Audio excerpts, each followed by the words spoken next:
Bienvenue à l'INSEAD, merci d'être venu. De bonheur, mais ouais. De bonheur, le bonheur et de bonheur parce qu'on commence un petit peu plus tôt. Monsieur le sous-préfet, monsieur le maire, monsieur le président de la communauté de l'agglomération du pays de Fontainebleau, madame l'administratrice générale du château de Fontainebleau, merci d'être présent. Et merci aussi de votre collaboration avec l'INSEAD au cours des années. C'est pas juste ce soir, c'est un partenariat de long terme. On clôture ce soir la saison 2024-2025 des conférences de l'INSEAD. Il y a des nouveaux dans la salle qui n'étaient jamais venus aux conférences avant. Et donc, ça repart en septembre et vous êtes chaleureusement invités. Ça, c'est parce que vous ne m'écouterez plus à la fin que je fais ça maintenant. Les conférences de l'INSEAD, c'est un cycle de 5 conférences sur les grandes questions de société qui sont ouvertes à tous et à toutes localement. Et c'est un cycle de conférences qui a été créé en 1987, donc il est temps que vous veniez quand même, et qui a été créé par le professeur Henri-Claude de Bettigny qui est ici ce soir et sans lequel...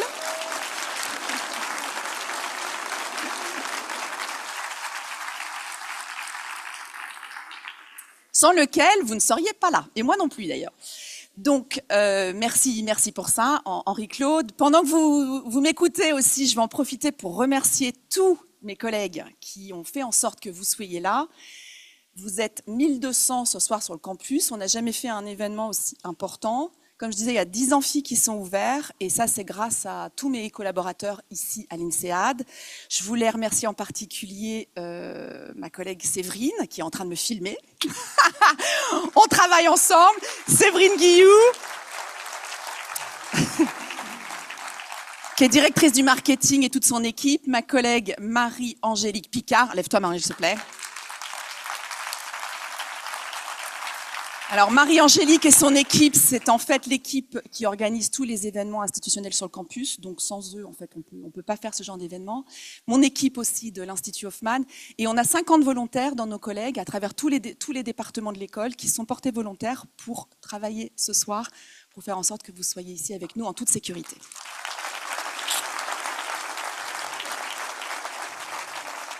Merci, je voulais m'assurer que vous les applaudissiez avant de disparaître. Et donc, pour bien sûr introduire notre invité, qui n'a pas besoin de se faire présenter, mais quand même on fait les choses correctement, je vais demander à Urs Peyer de venir ici sur le podium. Urs est professeur de finance à l'INSEAD, il est bellifontain aussi avec sa famille, et il était le doyen en charge des programmes diplômants quand Thomas Pesquet est arrivé à l'INSEAD. Donc c'est lui qui l'a accueilli et qui lui a dit qu'il fallait absolument qu'il vienne ici pour étudier. Et donc, Urs, le micro est à toi.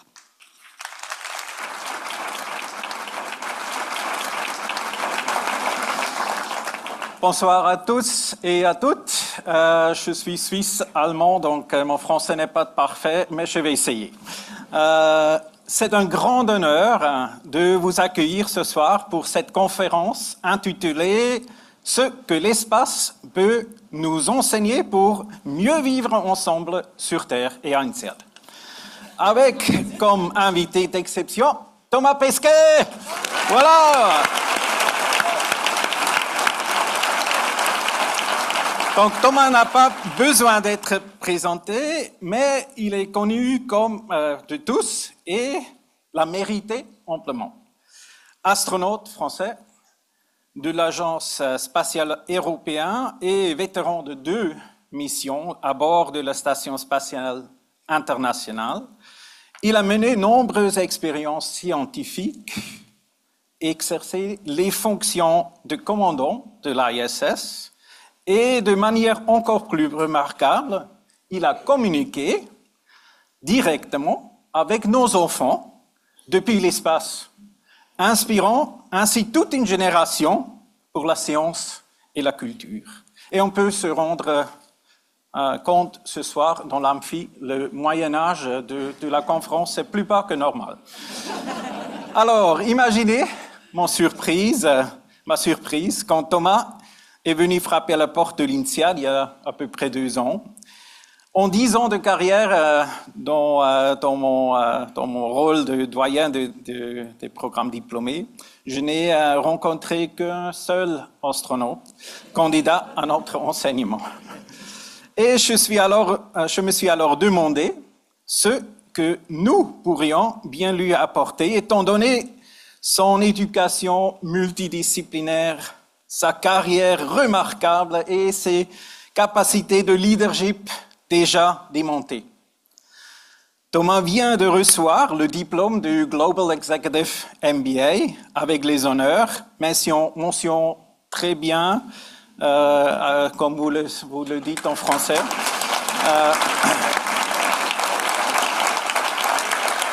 Je sais qu'il a beaucoup apporté à l'école dans un contexte où l'apprentissage est fondé sur la diversité des cultures et des parcours professionnels. J'aime à penser que notre enseignement lui a aussi été bénéfique parce qu'au fond, sa mission est alignée avec celle de l'INSEAD. Depuis l'espace, Thomas nous montre la force extraordinaire de la collaboration internationale, l'urgence de protéger notre planète, ainsi que l'importance cruciale de l'innovation et de la capacité d'adaptation.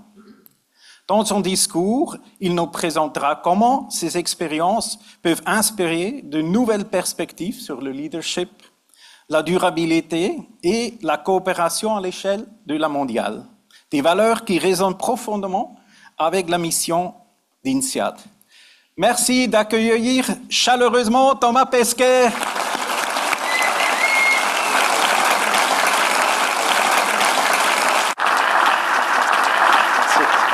Merci. Merci. Est-ce qu'on m'entend? Bien? Très bien. Merci Ours. Alors, on a un point commun avec Ours aussi, il a oublié de le dire, c'est qu'il était pilote de F-18, et oui. Et il a sur sa cravate, je ne sais pas si vous avez remarqué, le signe du siège éjectable. Je ne sais pas si tu t'es éjecté une fois, voilà. Donc, juste une fois. En général, quand on fait une fois, après, c'est la dernière. Merci à tous. Alors, je suis très très content parce qu'effectivement, j'étais à votre place il n'y a pas si longtemps dans l'amphi. J'ai subi des heures de cours à votre place. Donc là, je suis content d'être de l'autre côté du miroir et à mon tour de vous faire subir des heures de cours. Non, on va passer ensemble un petit moment ce soir. Alors, merci d'être venus aussi nombreux. Merci à l'INSEAD de... Attends, je regarde Séverine qui fait des signes. Je vais l'afficher devant tout le monde s'il continue. Non, Séverine? Attention. Et non, merci d'être venus si nombreux. Et ce que je vous propose ce soir, là, la conférence, elle est intitulée « Ce que l'espace peut nous apprendre pour vivre ensemble », c'est de revenir en fait tout simplement sur ma deuxième mission, celle qui m'a occupé en 2021, enfin qui m'a occupé pendant quelques années, centrée autour de 2021, et puis de se servir de ça en fait comme d'une base à la discussion. Là, le moment le plus intéressant, c'est toujours quand on échange. Donc j'espère que vous avez des questions. Si vous en avez pas, j'espère que la vidéo qu'on va parcourir ensemble pendant une petite trentaine de minutes va en provoquer, et je serai ravi d'y répondre à la fin. Est-ce que ça vous va? Oui, vous n'avez pas le choix de toute façon, c'est comme ça que ça va se passer, quoi qu'il en soit. Donc si ça vous va, si tout le monde est bien installé, on est bien relax, c'est le jeudi soir, et bien on peut peut-être lancer la vidéo.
Donc ça c'est l'introduction un peu hollywoodienne pour réveiller tout le monde. Cette mission elle s'est appelée Alpha, vous avez vu, hein, on a tous des patchs pour nos missions spatiales, beaucoup de symboles derrière ça, on pourra en parler si ça vous intéresse. Et cette mission, comme toutes les missions spatiales, elle a commencé à l'entraînement. Alors l'entraînement, ça se passe essentiellement, vous avez deviné, aux États-Unis. En général, il y a assez de drapeaux pour nous le faire savoir, à Houston. à la NASA, dans la banlieue de Houston exactement, où se trouvent, entre autres, les maquettes grandeur nature de la station spatiale, dans lesquelles on va répéter tous les gestes du quotidien, dans lesquels on va apprendre les systèmes à se servir de la station spatiale. C'est un objet extrêmement complexe. On va aussi apprendre à le réparer, à l'entretenir, évidemment. À bord, il n'y a pas d'électricien, il n'y a pas de plombier, il n'y a pas de médecin non plus. On doit tout faire nous-mêmes, et ça donne lieu à beaucoup de travail en amont pour connaître tous ces systèmes.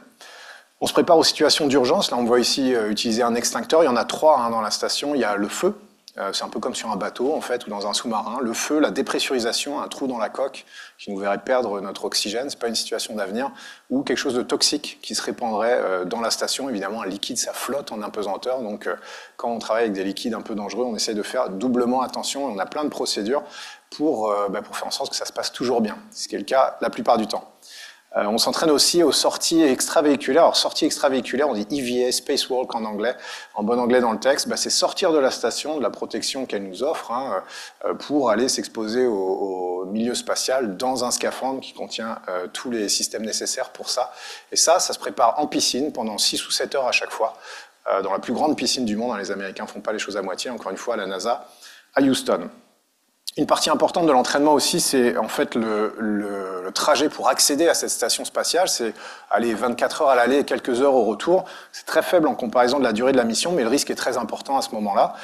Et ça ressemble à une carrière de pilote. C'est vraiment apprendre un véhicule spatial, se mettre au simulateur et puis faire face aux situations des plus simples, les plus nominales, comme on dit, aux plus compliquées, pour être sûr que le jour J, tout se passe très bien. Une situation pas nominale, ce serait un retour d'urgence. On peut déclencher le retour sur Terre à n'importe quel moment dans la station spatiale.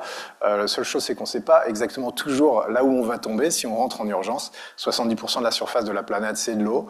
Donc évidemment, on s'entraîne à faire des stages de survie en milieu aquatique, mais on fait aussi des stages de survie dans la neige, dans le désert, dans la forêt. Et puis je pense que si on avait pu trouver d'autres milieux, on aurait fait des stages de survie dans d'autres milieux. Station spatiale internationale, donc vous voyez des images de la Russie, c'est nos partenaires dans le cadre de la station spatiale depuis en fait les années 90. C'est quelque chose qui n'a pas changé, même si vous l'imaginez, la coopération est devenue beaucoup plus difficile ces derniers temps. Mais la station spatiale, on ne peut pas la couper en deux, donc on a une partie russe et on continue à travailler avec eux, à s'entraîner avec eux. Les équipages à bord de la station spatiale ont toujours au moins un membre d'équipage russe, un membre d'équipage américain. Alors l'Europe dans tout ça, parce qu'on parle de toutes ces nationalités, moi mon employeur c'est l'Agence spatiale européenne, ESA, comme on l'aperçoit sur l'écran. On est basé nous à Cologne en Allemagne, 3h30 de train de Paris, un peu plus de Fontainebleau, et on va s'entraîner là-bas essentiellement au module scientifique. On a un laboratoire européen qui représente la contribution de l'Europe à la Station spatiale européenne, et on va préparer les expériences qui vont être réalisées dans les domaines de la biologie, de la physiologie, de la physique des fluides et autres. Et ça, c'est à Cologne avec nos instructeurs qu'on prépare tout ça. Un autre système qu'il faut préparer pour le vol spatial, c'est le corps humain. C'est pas forcément très bon pour la santé d'aller dans la station spatiale. Donc tous les jours, on essaye de se préparer à encaisser les accélérations du décollage, de l'atterrissage, et puis la perte musculaire, la perte de masse osseuse qu'on va subir pendant une mission de 200 jours. Donc à peu près 1h30 de sport par jour au sol pour se préparer à ça. Voilà. Donc vous avez vu, dans la vraie vie, ça dure à peu près 2 ans. Là, on vient de passer 2 ans ensemble. C'est assez rapide. Et un beau jour d'avril 2021, on s'est retrouvés à Cap Canaveral, le lieu du lancement de toutes les missions Kennedy. On voit de l'émission Apollo. On voit les écussons derrière nous, avec mes coéquipiers Aki Yoshide à droite, Shane Kimbrough, Megan McArthur. On a dit au revoir à nos familles. On est allé rejoindre la fusée. Vous voyez les petites voitures ici, ça vous donne une échelle à peu près de la taille, 70 mètres de haut. C'est comme 26 étages. C'est des moments un peu compliqués parce qu'évidemment, quand on dit au revoir à sa famille dans ces circonstances-là, on essaie de faire en sorte d'avoir bien tout dit parce que ça se passe toujours bien, mais on garde quand même dans la tête la possibilité que ça se passe pas très bien. Et puis on va s'installer. On est aidé par les ingénieurs de SpaceX et de la NASA qui nous installent. On va réaliser toutes les procédures de départ. Et on va préparer la fusée, on va se préparer nous, nos systèmes, la capsule, le bras d'accès va se retirer, et puis le compte à rebours va s'égrener dans la nuit pour nous. Ça peut être 2 jours aussi, mais moi, mes décollages, ça a toujours été de nuit. 8, 7, 6, 5, 4, 3, 2, 1, 0. Listen. And liftoff. Now continue endeavor in 3, 2. Drop Alors, un décollage de fusée, parfois je demande, est-ce qu'il y en a qui ont déjà assisté à des décollages de fusée? On peut, il suffit d'aller à Cap Canaveral ou à Kourou. C'est le spectacle le plus impressionnant qu'on puisse voir sur Terre. Je pense vraiment, ça fait trembler la Terre, on s'entend plus, ça déchire l'air. Vous avez vu, ça éclaire comme en plein jour au milieu de la nuit, donc c'est vraiment une expérience sensorielle incroyable. Pour les gens qui le regardent de l'extérieur, pour nous de l'intérieur, c'est beaucoup plus calme, bizarrement. Ça vibre beaucoup, ça accélère beaucoup, mais c'est des choses qu'on a vécues des milliers de fois au simulateur, juste un peu plus réel. Vous voyez, au bout de 2 minutes, on est déjà à 4500 km/h et à 50 km d'altitude, donc ça va quand même très très très vite. Et puis pendant 8 minutes 48, on subit la poussée, l'accélération de la fusée des différents étages. Et puis tout d'un coup, la poussée s'arrête, la capsule se sépare, on arrive en impesanteur, en orbite, donc en chute libre autour de la Terre. Et là, tout devient très calme, les choses commencent à flotter, il n'y a plus de bruit, ça devient absolument soyeux, on a l'impression d'être dans un nuage. Et puis on profite de la vue. On sort des scaphandres, on met la capsule en configuration et puis on va préparer la suite. La suite, c'est les manœuvres qui vont nous amener à nous rapprocher petit à petit de la station spatiale. On n'arrive pas comme une balle de fusil vers la station spatiale, vous imaginez. On prend beaucoup de précautions, on arrive très doucement, mais au bout de quasiment 24 heures, a lieu le rendez-vous orbital. En fait, il faut voir que ces deux véhicules vont chacun à 28 000 km/h autour de la Terre, mais en vitesse relative l'un par rapport à l'autre, c'est juste quelques centimètres par seconde. Donc c'est très très précis. Là, c'est en accéléré, d'ailleurs, pour la vidéo. Et puis voilà, on s'arrime, on va égaliser les pressions, égaliser les températures, faire en sorte que tout va bien, ouvrir le SAS. Et là, c'est le vrai début de la mission Alpha dans mon cas. Et on est accueilli à bord de la station par nos collègues et amis. Donc vous voyez en bleu l'équipage de l'expédition 64 à bord de la station spatiale. Et en noir, c'est notre équipage à nous, on était l'expédition 65. Donc on est le 65e équipage à prendre son service à bord de la station spatiale. Depuis 2001, une présence humaine ininterrompue en orbite basse au-dessus de nos têtes, c'est quand même une performance.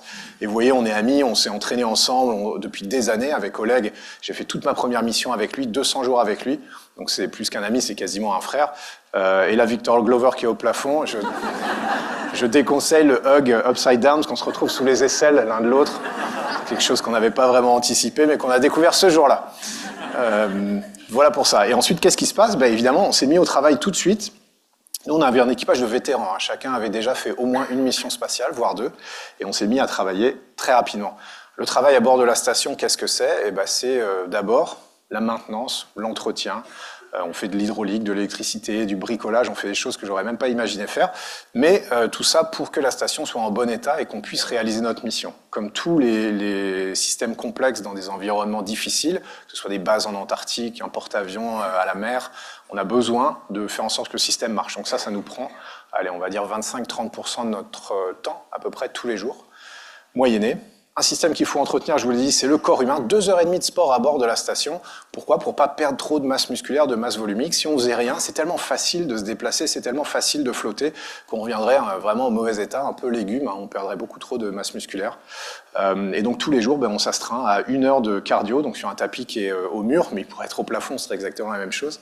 Et 1h30 de musculation sur cette machine qui a le bon goût d'être juste au-dessus de notre fenêtre panoramique. Donc quand on en a marre de faire des squats, on regarde un peu la Terre et éventuellement on prend une photo. Voilà, donc la station spatiale a un lieu de vie aussi, c'est pas qu'un lieu de travail, c'est un endroit où on va vivre, on recrée une petite cellule familiale, c'est des gens avec qui on va partir 200 jours, et c'est pas juste 200 jours de travail, c'est matin, midi, soir, c'est les mêmes tronches au petit déjeuner, les mêmes tronches au dîner, donc on a intérêt de bien s'entendre et de créer une bonne atmosphère de travail. Heureusement on est sélectionné pour ça et c'est tous des gens formidables, mais voilà, donc on recrée, on a fêté des anniversaires, on a fêté le 14 juillet, on a fêté le 4 juillet, la fête nationale américaine. Et puis on se fait une petite vie de famille comme ça pendant cette mission qui va nous tenir éloignés des nôtres sur Terre. La station spatiale, je vous fais la visite rapidement sur ces images. Vous allez voir, c'est tridimensionnel en fait. On n'a vraiment pas l'habitude, mais sur Terre, quand je passe une porte, je sais que les toilettes sont à gauche et la cuisine est à droite. Dans la station spatiale, c'est pas du tout vrai et ça dépend dans quel sens on passe la porte. Et vraiment, ça peut vraiment désorienter les gens au début. C'est assez intéressant. Il y a 6 possibilités chaque fois qu'on passe une porte, quoi. Il y a toujours des questions sur les toilettes de la station spatiale, donc je me permets de les anticiper et de vous montrer les toilettes de la station spatiale. Voilà, et tout ce que j'en dirais, c'est que ça fonctionne par aspiration. Normalement, c'est suffisant, tout le monde a assez d'imagination. Et on continue la visite par le côté russe. Donc je vous l'ai dit, c'est des modules qui ont été construits dans des pays différents, par des gens différents, qui parlent pas la même langue un peu partout dans le monde et qui ont été assemblés, qui se sont vus pour la première fois dans le vide de l'espace, à 400 km au-dessus de nos têtes, à 28 000 km/h, avec des conditions de température incroyables. Donc cette station, c'est quand même un exploit technique que parfois on oublie parce qu'elle tourne autour de nos têtes tous les jours, donc on a tendance à s'y habituer. Mais vraiment, on voit un petit peu sur ces images la complexité que ça représente de la faire marcher. Et puis surtout les différentes technologies. Vous avez vu, il y a des sas qui sont ronds, il y en a d'autres qui sont carrés, il y a différentes couleurs, différentes technologies. C'est vraiment une mosaïque de techniques qui viennent de partout dans le monde. Vous avez vu le module européen Columbus avec mon petit drapeau français que j'ai fait flotter pendant les 200 jours de ma mission. Alors, la vie à bord de cette station spatiale, comment elle est permise en fait?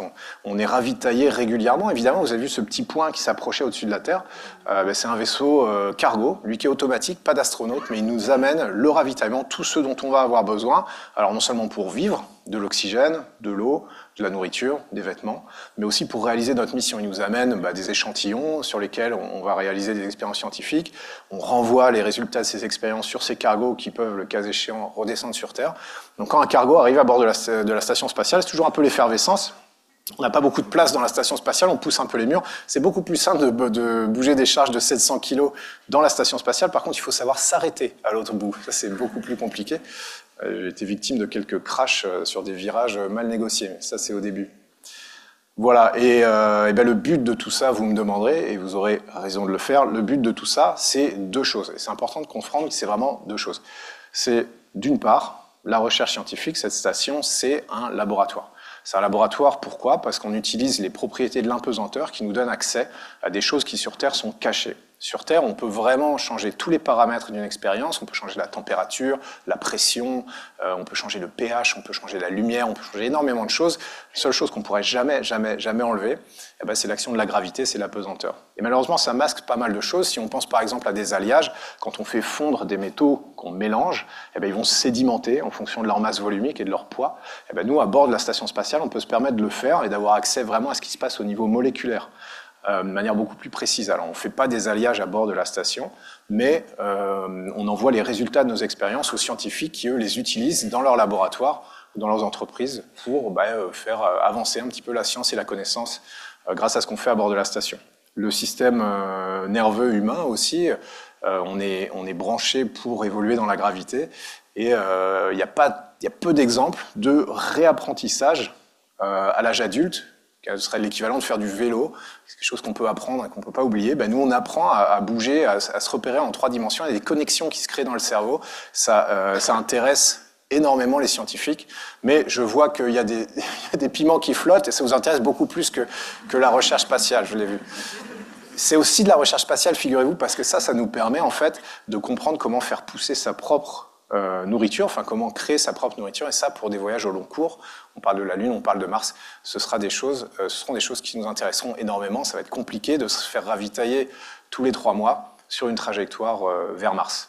Voilà, et ça me permet de vous parler de la deuxième activité à bord de la station spatiale, qui est en fait l'exploration. Cette station, c'est pas une fin en soi, on l'a créée pour apprendre comment vivre dans l'espace, comment faire évoluer, comment faire vivre des humains, des hommes et des femmes dans l'espace pour pouvoir un jour être capable d'aller plus loin. L'exploration, c'est toujours à peu près le même processus. On a un milieu qu'on ne connaît pas trop, on envoie des aventuriers, on essaye d'apprendre un petit peu, d'en comprendre les tenants, les aboutissants. Ensuite, on envoie des gens normaux, et puis on s'approprie comme ça l'espace petit à petit, et c'est aussi ce qu'on fait à bord de la station spatiale en attendant la suite. Voilà, donc une fois qu'on a fini de faire tout ça, on a quand même parfois des dimanches et on a eu l'occasion de rejouer les Jeux Olympiques à bord de la station spatiale. C'était les Jeux Olympiques de Tokyo. Et donc on a eu notre propre compétition. J'avais emmené tous les petits drapeaux de tous les pays du monde et on a eu nos épreuves spéciales station spatiale. Ici, vous voyez la flottaison synchronisée. Et inutile de dire que c'est une chorégraphie qui nous a valu une médaille d'or à plat de couture. Voilà, donc ça nous a permis un petit clin d'œil le samedi après-midi ou le dimanche, et puis de créer un peu de cohésion au sein de l'équipage, ce qui est important. On est rapidement revenu au travail. Vous voyez ici l'arrimage d'un module de 20 tonnes à bord de la station spatiale, un module russe qui s'appelle MLM, beaucoup d'acronymes dans le spatial, rempli de 20 tonnes, enfin de 20 tonnes en tout, mais 10 tonnes de cargo au milieu, pour tout l'équipage. Mon collègue Oleg n'était pas très content parce qu'il a dit il y a 10 tonnes d'équipement au milieu et il n'y a même pas des chocolats pour les cosmonautes. C'est vrai que d'habitude, en général, ils nous glissent des petites surprises, des ingénieurs qui s'occupent de ça. Mais c'était la nouvelle pièce de la station spatiale. On a agrandi un peu la maison et c'est le module le plus récent aujourd'hui qui a été ajouté sur la station spatiale. Il nous a donné quelques frayeurs aussi, je vous raconterai peut-être après si ça vous intéresse, mais ça s'est pas forcément très bien passé au début. Ensuite, je vous fais un petit suspense pour la suite. C'est fait exprès. Ensuite, on a débuté la saison des sorties extravéhiculaires. Alors, je dis la saison, pourquoi? Parce qu'en général, on les enchaîne, on en fait plusieurs. Ça demande énormément de préparation, que ce soit pour les équipes au sol ou pour les équipes à bord, nous, de la station. Préparer le matériel, préparer les scaphandres, écrire les procédures, répéter tout ça. Les gens les répètent en piscine, comme on l'a vu au début. Donc, une fois qu'on est vraiment en configuration, on va en faire 2, 3 de suite. Voilà, donc là c'est moi accroché par les pieds sur un bras robotique de 17 mètres avec en dessous le vide de 400 km. C'est fantastique, c'est exactement ce qu'on a envie de faire. Et on déplaçait des panneaux solaires, des nouveaux panneaux solaires sur la station qui font à peu près 400 kg, 350 kg.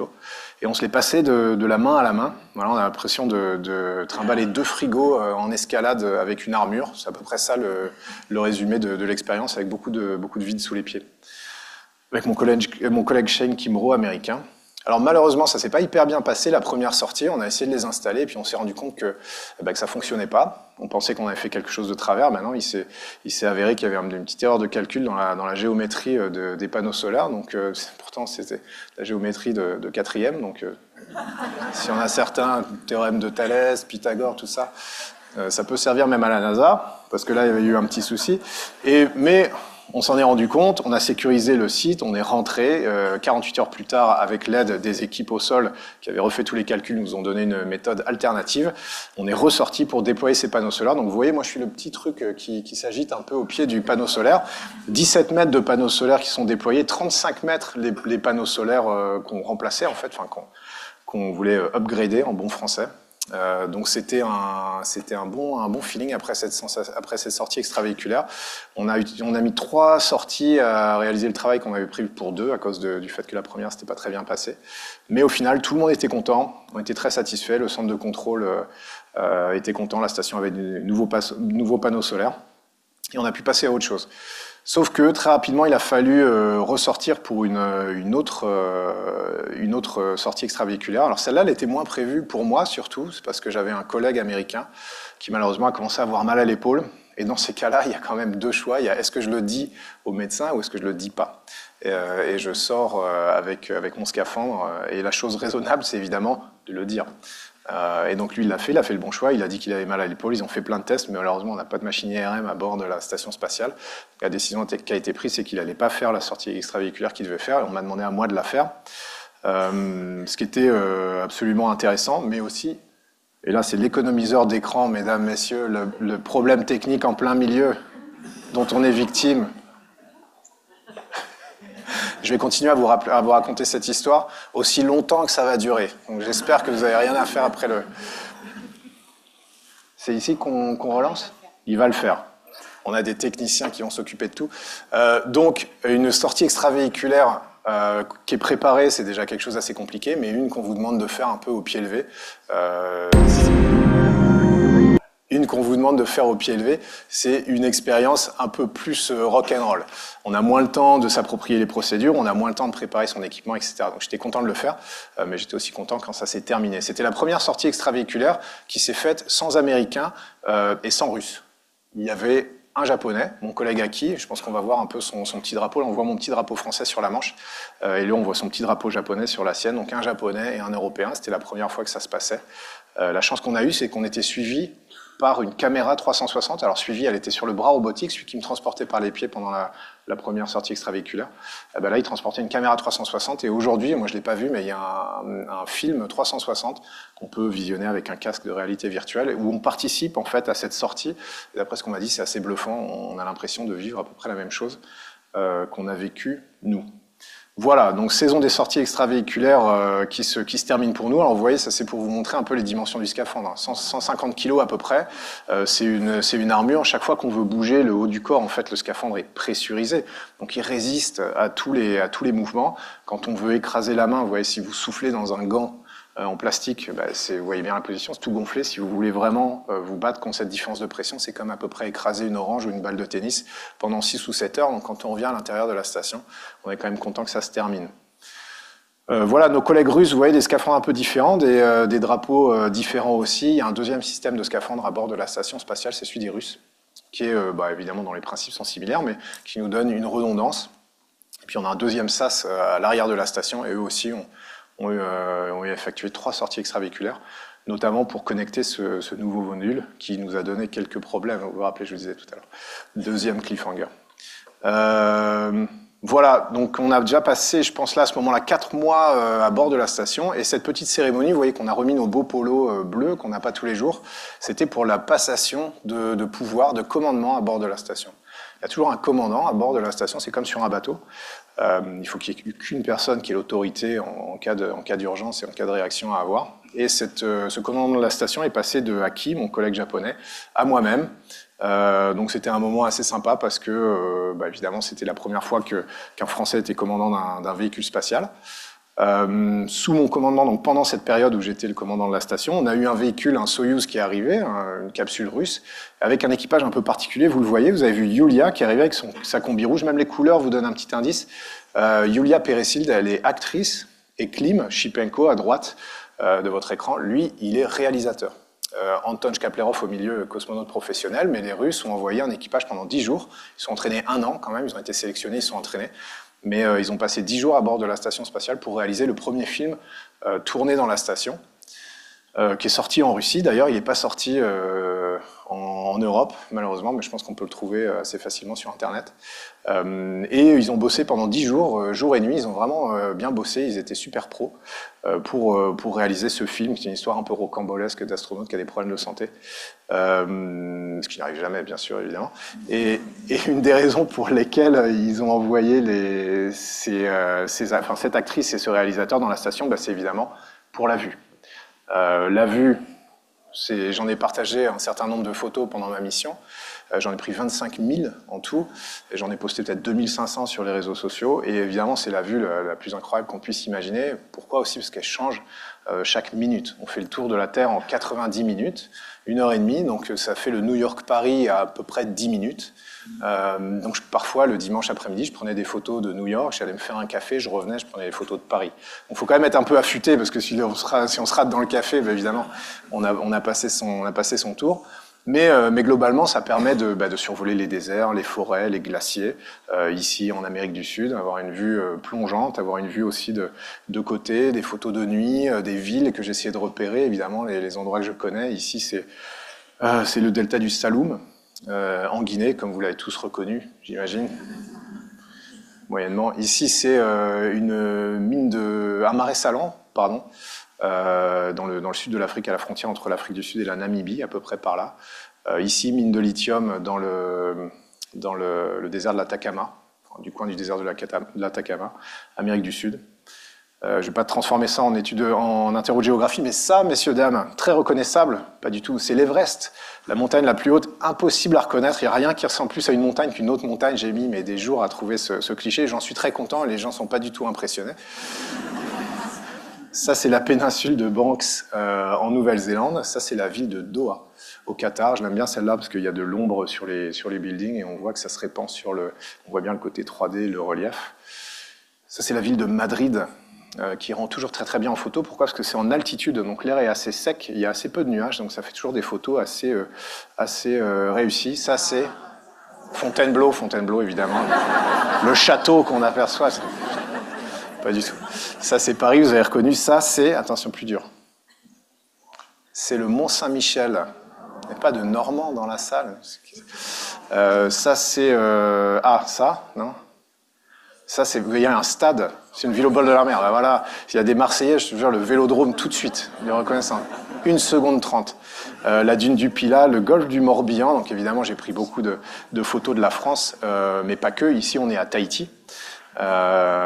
de la France, un peu aussi outre-mer aussi. Et ça, c'est la péninsule bretonne, c'est ce qui nous accueille quand on arrive. On arrive toujours de l'ouest avec la station spatiale, notre orbite est globalement d'ouest en est. Donc soit on est accueilli par l'Irlande, soit la Bretagne, soit un peu plus au sud par le Portugal et l'Espagne. Voilà, quelques photos aussi du ciel au-dessus, beaucoup de photos du dessous de la Terre, mais de la Lune, des étoiles, un peu plus difficile. Il y a très peu de fenêtres qui regardent vers le haut à bord de la station spatiale. Elle est vraiment centrée sur la Terre, en dessous de nous. Des choses un peu moins sympas, ça c'est un ouragan dans le golfe du Mexique.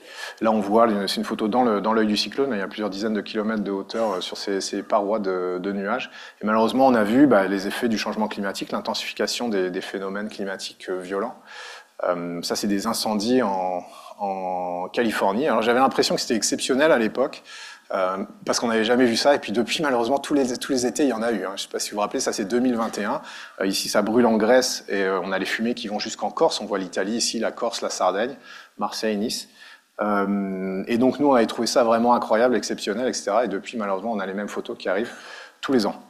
Truc un peu plus sympa, des aurores boréales, j'en ai vu aucune. Ma première mission, peut-être une et demie. Ma deuxième mission, j'en ai vu, je ne sais pas, au moins 50. Comme quoi, il n'y a pas de règle. On a peut-être eu beaucoup de chance. Voilà, 200 jours de mission, ça passe très vite, vous l'avez vu, il a fallu se préparer à rentrer, donc on a réactivé notre capsule qui est restée arrimée à la station pendant tout ce temps-là.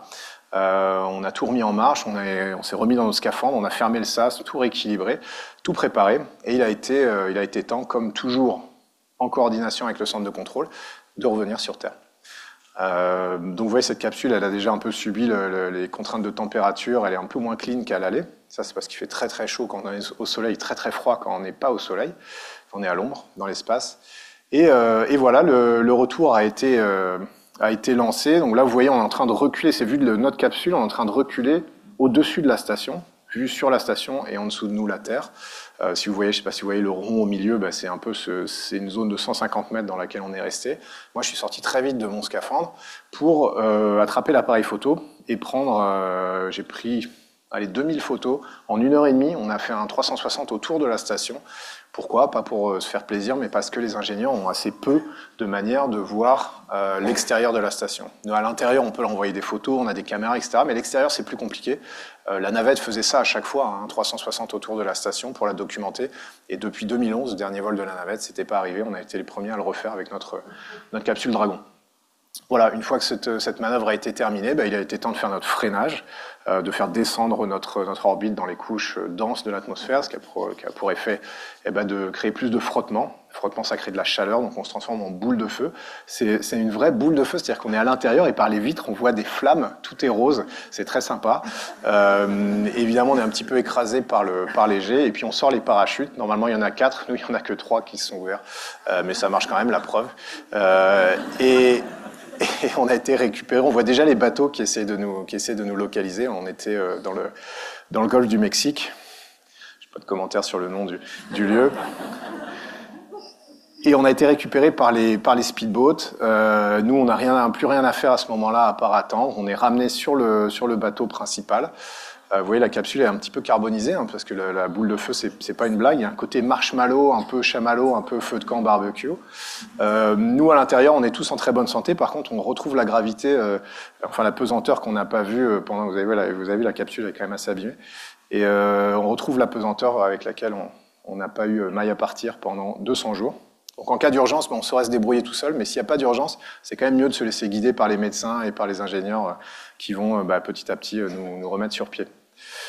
J'ai eu la chance d'être ramené par l'armée de l'air, qui a fait ça gracieusement pour nous ramener en Europe. Et très rapidement, quelques heures après l'atterrissage, on est déjà à Cologne, en Allemagne, là où est notre base du centre des astronautes européens. Vous voyez, c'est le Covid, j'ai oublié de le dire, c'est le Covid pendant tout ce truc-là. On est parti pendant le Covid, on s'est entraîné pendant le Covid. On s'est dit, heureusement, on va partir 6 mois dans l'espace, quand on va revenir, c'est sûr que ce sera fini. Masque. Mais voilà, il a fallu 3 à 6 mois pour finir cette mission, se remettre en forme, faire les débriefings, refaire les protocoles scientifiques pour que les chercheurs aient des données sur aussi après la mission, avant, pendant, après. Et puis ce qui nous occupe maintenant, moi et mes collègues de ma génération, de ma promo, c'est le retour vers la Lune, un projet qui s'appelle Artemis, en coopération avec la NASA, le Japon, le Canada. Dans un futur un peu plus lointain, ce sera Mars, mais pour l'instant, vraiment, ce qu'on veut, c'est retourner vers la Lune, mais de le faire de manière un peu plus durable, pas juste pour planter un drapeau, pour construire une base au pôle Sud, faire de la recherche scientifique, comme on le fait en Antarctique. Et c'est vraiment ça, peut-être, qui va me donner, j'espère, l'occasion de retourner dans l'espace. Mais en attendant, je pense que j'ai assez parlé. Je vous remercie de votre attention et je prendrai vos questions. Merci.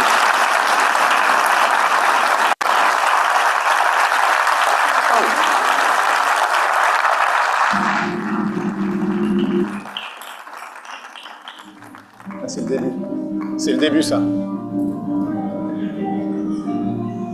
On peut la regarder une deuxième fois, si vous voulez. On a le temps. Alors, je ne sais pas comment on va procéder pour les questions, mais c'est toi qui vas. On va s'asseoir. Ça va, vous êtes endormi, là. Je vous ai assommé avec la... Ah non, vous êtes endormi, vous? Non. Je sais pas si ça vous a fait la même chose qu'à moi, mais il y a un côté incroyable. Ouais. Et puis il y a un côté super émouvant aussi, je trouve. Non? Ah oui, c'est juste surréel. Bon, faut revenir professionnel, mais je trouve que ça a un côté vraiment émouvant de voir des hommes comme ça au milieu de nulle part finalement. Et une des questions que moi je me posais en regardant ça dans le contexte dans lequel on est sur Terre aujourd'hui, c'est de voir en fait ces astronautes et ces équipes de tous les pays du monde qui collaborent pas forcément aujourd'hui sur Terre et qui là-haut en fait travaillent tous ensemble pour un projet commun. Et pour revenir au thème de la conférence, qu'est-ce qu'on peut apprendre de ce qui se passe dans cette collaboration-là dans l'espace pour la Terre? Pourquoi ça fonctionne bien là-haut? C'est quoi la magie de cette collaboration en fait? Alors, c'est pas magique, c'est un peu comme tout. Tu sais, dès qu'on a l'impression que c'est magique, souvent c'est beaucoup de boulot.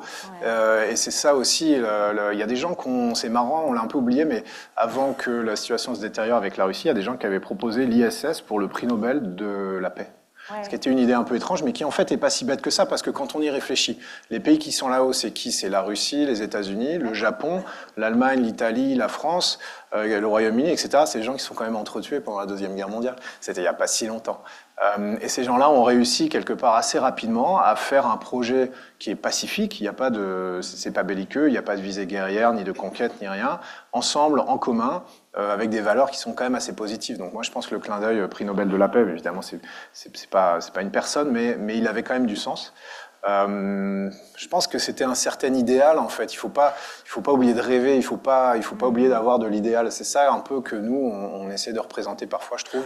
C'est que pour que les gens adhèrent à quelque chose, pour faire changer les choses, il faut quand même qu'il y ait du rêve là-dedans. On fait pas changer les choses sans qu'il y ait du rêve. Et je pense que l'exploration spatiale, c'est ça que ça représente pour beaucoup de gens. C'est une échelle qui dépasse les gens, c'est une échelle qui les fait rêver. Et c'est aussi grâce à ça qu'on a pu réussir à faire des projets comme la station spatiale. Alors aujourd'hui, évidemment, la question, c'est quoi la suite? C'est des projets qui ont des cycles de développement de au moins 10 ou 15 ans. Donc c'est certain qu'aujourd'hui, ce qu'on lance pour le futur, mais il y a certains pays qui ne sont pas invités à faire partie du projet. Et malheureusement, on ne peut rien y faire. C'est un petit peu dommage, mais c'est comme ça. Mais en tout cas, on continue, nous, à notre niveau, avec ceux qui sont positifs, à faire ce qu'on peut. Ouais, je trouve que c'est une histoire qu'on devrait ramener un peu plus sur Terre. Donc, je suis contente qu'on le fasse là ce soir, mais je trouve que d'un point de vue géopolitique, c'est quand même riche d'enseignements. Une autre question que j'avais aussi pour toi, c'est bien évidemment sur la partie écologique de la chose. On a vu ces images fantastiques. On a aussi vu comment l'extraction des ressources, le changement climatique, on les voit. On les sent pas trop quand on est ici sur Terre, mais on les voit beaucoup de là-haut. Donc, quelle est la contribution de la science qui est développée dans l'espace pour faire avancer les choses sur Terre? Ouais, je pense que ce qui est important de comprendre en premier lieu, c'est ce qui nous arrive à nous. C'est ce qui nous arrive. Il y a souvent les astronautes qui reviennent de la station spatiale parlent beaucoup d'environnement, et c'est pas qu'il y a une épiphanie qui se passe et qu'on arrive dans la station spatiale et que paf, on est touché par un coup de baguette magique de l'environnement et tout d'un coup tout ça se met en place. C'est pas du tout ça. Mais ce qui se passe, c'est que en fait, les questions qui sont liées au réchauffement climatique et à des choses comme ça, elles jouent à des échelles qui nous dépassent. Ouais. Donc c'est des échelles de temps, des échelles de distance qu'on n'est pas fait pour intégrer vraiment entre nous. On est des animaux assez basiques en fait. On est fait pour interagir avec des gens autour de nous. Quand on a un avion qui se crache et qui a des centaines de morts à l'autre bout de la Terre, je suis désolé, mais ça nous fait rien du tout. on se dit, ah, bah, c'est quand même dommage. Mais quand on voit un accident de la route juste devant nos yeux, là, ça nous touche, même si c'est une personne dans un cas et 300 dans l'autre. Donc vraiment, on est câblé comme ça. On est câblé pas pour servir de notre cerveau, mais pour servir de nos émotions. C'est très basique, tout le monde est comme ça. Et donc, on s'est donné des outils qui sont les mathématiques, la philosophie, qui nous permettent d'appréhender ces concepts-là, mais ça nous touche pas assez. Et c'est pour ça que le réchauffement climatique, malheureusement, les gens ils disent « Ah oui, 2 degrés en 2050 ». C'est virtuel, on peut pas le toucher, c'est pas quelque chose qu'on peut voir, c'est pas un accident de la route. Et quand on va dans l'espace, et c'est pour ça que malheureusement on a du mal à connecter avec ça, on a du mal à réagir avec ça. Alors que quand on va dans l'espace, eh ben on prend c'est tout bête, hein, c'est une question de recul.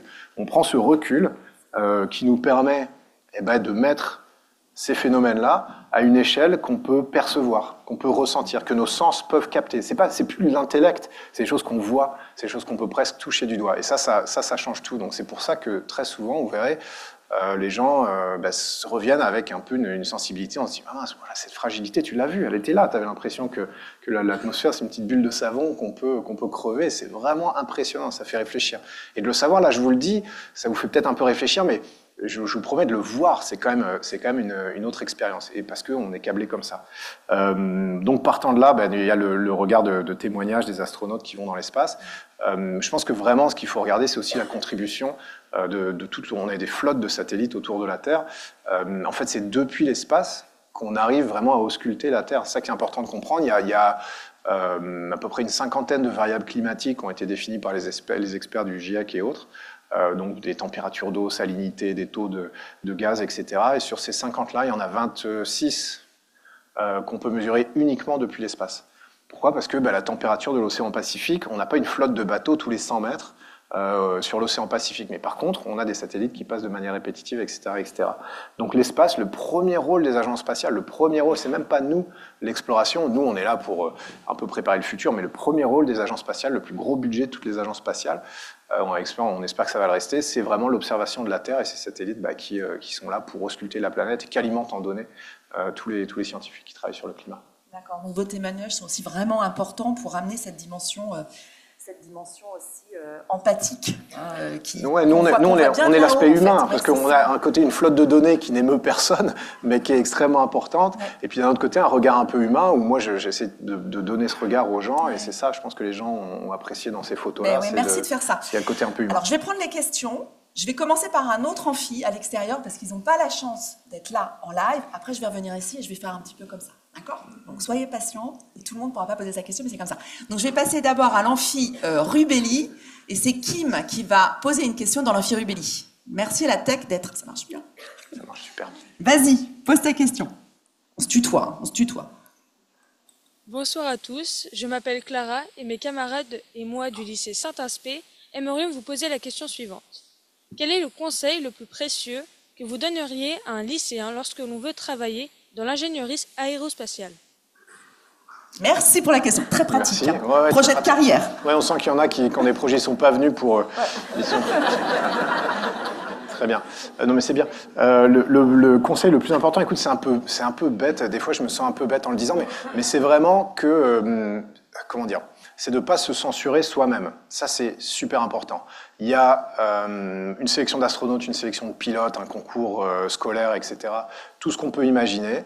Il y a peut-être 10% de réussite, il y a peut-être 1% de réussite, mais le moment le plus sélectif, c'est toujours celui où les gens décident de s'inscrire ou pas. Il y a toujours une énorme majorité de gens qui ne s'inscrivent pas. Et c'est ça qui est sélectif. C'est vraiment ça. Même dans le concours d'astronaute, moi je me rappelle, j'ai failli pas m'inscrire au concours parce que mon premier réflexe, ça a été de me dire « Oh là là, mais ça doit être un truc trop dur pour des gens trop forts. » Je me suis dit ça, parce que moi j'avais un diplôme d'ingénieur, j'étais pilote, je faisais plein de trucs, mais mon réflexe, c'était de me dire « C'est un truc trop dur pour des gens trop forts. » Et c'est en parlant avec des amis que je me suis dit « Mais non, attends, c'est débile, qu'est-ce qui peut m'arriver ? Au pire, je rate, mais c'est pas grave. Est-ce qu'on peut en vouloir à quelqu'un de rater une sélection d'astronautes ? T'as quand même une chance sur 10 000 ou 20 000.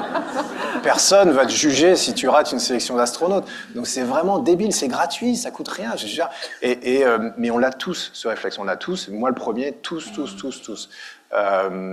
Et c'est vraiment ça qui est sélectif. On a, alors il ne faut pas faire de l'angélisme, il y a des choses qui ne vont pas en France ou ailleurs évidemment, mais il y a quand même des opportunités, il y a quand même des concours, il y a quand même des... Moi j'ai passé ma formation de pilote, c'était un concours que faisait Air France, qui était gratuit, et puis si on réussissait ce concours, Air France nous payait la formation de pilote, Et puis on avait un job qui nous attendait, une formation de pilote, c'est cher, c'est une opportunité incroyable, c'est un concours, ça prenait 3 jours. J'étais estomaqué parce qu'il n'y avait même pas 1000 personnes qui avaient tenté ce concours. On était 890.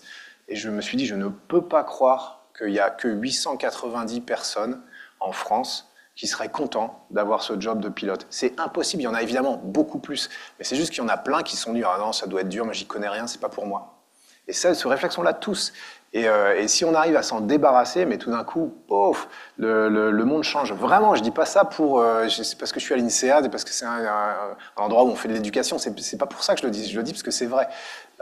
Et de toute façon, même si on n'arrive pas au bout du concours d'astronaute, parce qu'on va pas se mentir, il y en a plein qui n'arrivent pas au bout, bah c'est pas grave, on a rencontré des gens, on a connecté, on s'est dit tiens, il y a aussi cette possibilité-là, on a parlé avec d'autres qui nous ont dit bah moi j'ai trouvé cette voie, ah ouais, j'étais pas au courant que ça arrivait. C'est incroyable ce qui peut se passer quand on se lance sur le chemin. Alors c'est pas si facile, parfois on n'est pas forcément aidé à ça, mais si on y arrive, vraiment tu t'engages sur le chemin. Et c'est là que tu vas voir les intersections que tu voyais pas depuis le début. Le pire du pire, c'est de pas s'engager sur le chemin, de rester au bord de la route. Voilà, ça a l'air un peu naïf, mais c'est vraiment vrai. Donc on remercie le système éducatif français et surtout, on s'auto-censure pas. J'ai cru que tu allais dire surtout, on remercie l'INSEAD. Je me disais, c'est quand même un peu abusé. Mais surtout, on s'auto-censure pas. Et ça, je pense que ça s'applique aux petits comme aux grands. Oui, mais à tout le monde. Je pense que là, c'est très français aussi. Il y a un côté culturel. Ouais, les Américains, ils n'ont pas d'état d'âme. Voilà. Ils n'ont pas d'état d'âme. Je prends une question dans la salle, ici. Il y en a une là-bas au fond. Au fond, vous étiez la première, vous gagnez le micro tout de suite. On voit rien. Sérieux. Sérieux, oui. Mais j'avais pas de questions. C'est comme ça. Et en plus, je vois pas du tout. On vous voit pas du tout parce qu'on a les lumières. Du coup, je peux me présenter en anonyme. Ok, cool. Je voulais savoir qu'est-ce que vous pouvez faire pour qu'on ait plus d'opportunités en tant que jeune, parce que je trouve ça dommage que justement les opportunités pour déjà prédécouvrir le monde du spatial, bah, ce soit que au bac+5. Et c'est un peu chiant, désolé. Ah ouais, direct. C'est des questions. Voilà. C'est chaud, j'en perds mon micro. Des questions sont posées. Et ton prénom, c'était? On ne sait pas. Elle ne veut pas le dire, elle a peur. Elle a peur qu'après je lui fasse des représailles. Alors, bac, c'est ça. C'est à bac+5 qu'on commence à se rendre compte de ces opportunités potentielles. Ça va pas. Il n'y a rien qui m'en perd tout. On sait. Attends, regarde, on va faire. C'est bon? Ça marche? Je vais te piquer ça. Ça va éviter le galère. Regarde, on persévère. C'est un peu ça la leçon du truc. Je ne sais pas si les opportunités, c'est que à bac+5. C'est pas tout à fait vrai, ça. Parce que dans le spatial, il y a tous les métiers. Hein. Tu sais, il y a des gens, on en parlait, c'est marrant, on en parlait autour de la table. On ne trouve pas de chaudronnier. C'est incroyable. On a besoin de métiers manuels pour fabriquer tout ce qu'on fabrique. Les fusées, ça se fait pas tout seul. C'est hyper artisanal en plus. C'est même pas une chaîne d'assemblage de voitures où les trucs s'enchaînent avec des robots. Tu verrais la construction de fusées, mais t'y crois pas tellement c'est manuel. Donc on a besoin de ces métiers-là. On a besoin de plein de trucs. On a besoin d'avocats. On a besoin de tout. Et puis parfois on ne trouve pas les gens. Donc c'est pas tellement que les opportunités n'existent pas, c'est que je sais pas, il y a peut-être pas assez d'informations, il y a peut-être pas assez d'orientation, c'est peut-être difficile, ça fait peut-être peur, etc. Mais je pense, regarde, imagine, je vais pas faire le vieux quand même, mais à une époque où tu avais quand même beaucoup moins d'accès à l'information, c'était hyper difficile de trouver ces trucs-là. Maintenant, aujourd'hui, tu tapes, je sais pas, formation sur le spatial, sur Internet, je crois que tu trouves des trucs. Alors, c'est pas parfait, mais il y a quand même plein de métiers qui peuvent t'orienter vers ça. Tu vois, tu peux faire, j'en sais rien, ton BIA, brevet d'initiation à l'aéronautique, qui est un truc gratuit que font les armées ou les autorités dans plein de villes de France. Il y a vraiment plein de choses qui peuvent t'aider. Ce qui fait peur aux gens, c'est qu'en fait, ils voient le résultat final, ils se disent j'ai envie de faire ça. Ils voient là où ils en sont, et puis ils ne voient pas le chemin entre les deux. Vraiment. Les gens, ils disent, ouais, moi je voudrais faire ingénieur en spatial, mais j'habite à Fontainebleau, au lycée. Quel est le chemin qui mène de l'un à l'autre? C'est ça qui est flippant. Mais le chemin, il existe toujours. C'est un peu ce qu'on se disait. Moi, mon conseil que je te donne, c'est pas de te focaliser sur le but final, peut-être. C'est de te focaliser sur les petits pas, quoi. Je te jure, ce chemin, il se découvre quand tu fais un pas, tu vois des trucs que tu n'avais pas vus. Tu fais un autre pas, tu vois des trucs que tu n'avais pas vus. Tu fais un troisième pas, tu vois des trucs que tu n'avais pas vus. Moi, si je suis astronaute aujourd'hui, je me suis pas dit à 18 ans, je vais faire astronaute, et puis j'ai envoyé un CV, et puis on m'a pris. C'est pas comme ça que ça marche. Je me suis dit, je vais me lancer dans le spatial. Et là, j'ai essayé de faire des études scientifiques et techniques. Il se trouve que j'ai fait une école d'ingénieur, c'est vrai, mais j'aurais pu faire autre chose. Et puis après, je me suis dit, bah, attends, une fois que j'étais ingénieur, je me suis dit, tiens, attends, je connais des gars qui ont fait pilote, il y a une passerelle entre les deux, tiens, je vais faire ça. Et puis, paf, j'ai fait ce pas-là. Et puis, une fois que j'avais ça, je me suis dit, bah, tiens, attends, il y a un concours d'astronaute, bah ouais, tac, je vais faire ce pas-là. Et c'est vraiment un peu la politique des petits pas. Alors, je sais que ça paraît peut-être un peu virtuel ce que je te dis, parce que c'est difficile de le voir de là où t'es, mais de là où je suis, je te promets, il n'y a que ça qui marche. Donc après, si tu veux des trucs spécifiques, je suis sûr que ça existe. Hein. C'est pas l'INSEAD qui forme des astronautes, mais quoique, maintenant oui. Ah ouais, attends. Et voilà. Donc je rends pas le micro, je vais continuer à parler pendant archi longtemps, parce que maintenant que j'ai le micro, ben, je dis ce que je veux. C'est comme ça que ça marche. Et c'est là que la conférence part en vrille totale. Non, je présente. Merci. Mais ce que tu expliques aussi dans le livre, c'est que finalement, l'espace, ça rassemble tous les corps de métier. C'est-à-dire qu'il n'y a pas que astronautes. C'est pour ça aussi qu'il y a différents types d'ingénieurs, il y a de l'architecture, enfin, il y a des choses incroyables auxquelles on ne pense pas forcément. Alors, Andrew, est-ce que tu es prêt pour me prendre une question dans l'amphi MBA 70 ? On n'a jamais fait ça. Hein. Oui, ça marche. Bonsoir, monsieur. Ah, mais on ne l'entend pas. La tech, c'est pas on. Monsieur Pesquet, bonsoir et merci pour votre humour après autant de travail. Je voulais vous demander quels étaient les enjeux de ces expéditions scientifiques dans la compétition mondiale qui s'ouvre aujourd'hui et quelles retombées a-t-elle pour l'Europe et ces financements sont-ils assurés pour les années à venir? Merci. Eh bien, merci pour cette question. En fait, il y a plusieurs questions. Je ne sais pas si vous aviez payé pour 3 questions, mais on va essayer d'y répondre. Je vais commencer par la fin, ensuite je vais oublier le début, donc il faudra me rappeler les questions du début. Est-ce que les financements sont assurés? Non, ils ne sont jamais assurés. Nous, l'Agence spatiale européenne, tous les 3 ans, on va voir tous les pays qui nous composent. Normalement, on a, vous voyez, sur l'insigne, il y a tous les petits drapeaux. On leur propose un programme, on leur dit, voilà, c'est ce qu'on aimerait faire, on pense que ça c'est important, on pense que ça c'est bien. Et eux vont nous dire, on ne vous donne pas d'argent. Enfin, ils nous donnent toujours un petit peu moins que ce qu'on demande, c'est le jeu, c'est comme dans plein de budgets. Et on essaie de faire au mieux avec ce qu'on a. On a en Europe, on met beaucoup moins d'argent dans le spatial qu'aux États-Unis ou en Russie. Ça, j'en parlais tout à l'heure.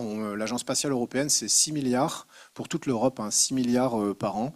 Les forces armées françaises, la marine, l'armée de l'air et l'armée de terre, c'est presque 55 milliards pour un seul pays. C'est pas, je veux dire, les États-Unis, c'est 680 milliards. C'est ce truc absolument aberrant. Voilà, la Française des Jeux, c'est 14 milliards. Non, mais attendez, vous rigolez, mais le budget du PSG, c'est plus que le budget de l'exploration spatiale. Le budget d'un club français, qui n'est largement pas le club le plus riche d'Europe, c'est plus que ce que toute l'Europe met, non seulement pour les astronautes, mais aussi pour les rovers qui vont sur Mars et tout ça. Je vous jure que c'est vrai. Enfin, moi, c'était vrai en 2018-19, je ne sais pas, ça a peut-être changé un peu depuis, je n'ai pas les derniers chiffres, mais c'est cet ordre de grandeur-là qu'il faut avoir. Donc le budget de l'Agence spatiale européenne, c'est à peu près 10-11 euros par an et par citoyen européen. Et nous, on est 10-15% de ça. Donc on est à tout casser 2 euros par an et par citoyen européen. Les Américains, c'est plus de 100 $ par an et par citoyen américain. Voilà, c'est pas pour dire on est des pauvres malheureux, donnez-nous de l'argent. Mais c'est pour dire que souvent, on se méprend un peu sur ces ordres de grandeur. On se rappelle des missions Apollo qui étaient très chères, c'est vrai. Il a fallu mettre des gens sur la Lune en partant de rien. Ça a coûté des milliards à l'époque pour le gouvernement américain. Mais nous, on est quand même très très loin de ces budgets-là aujourd'hui, en 2024-2025. Voilà, ça c'était la 3e question. C'est une réponse super longue. La 2e, c'était... Je pense que la première partie de la question, elle était sur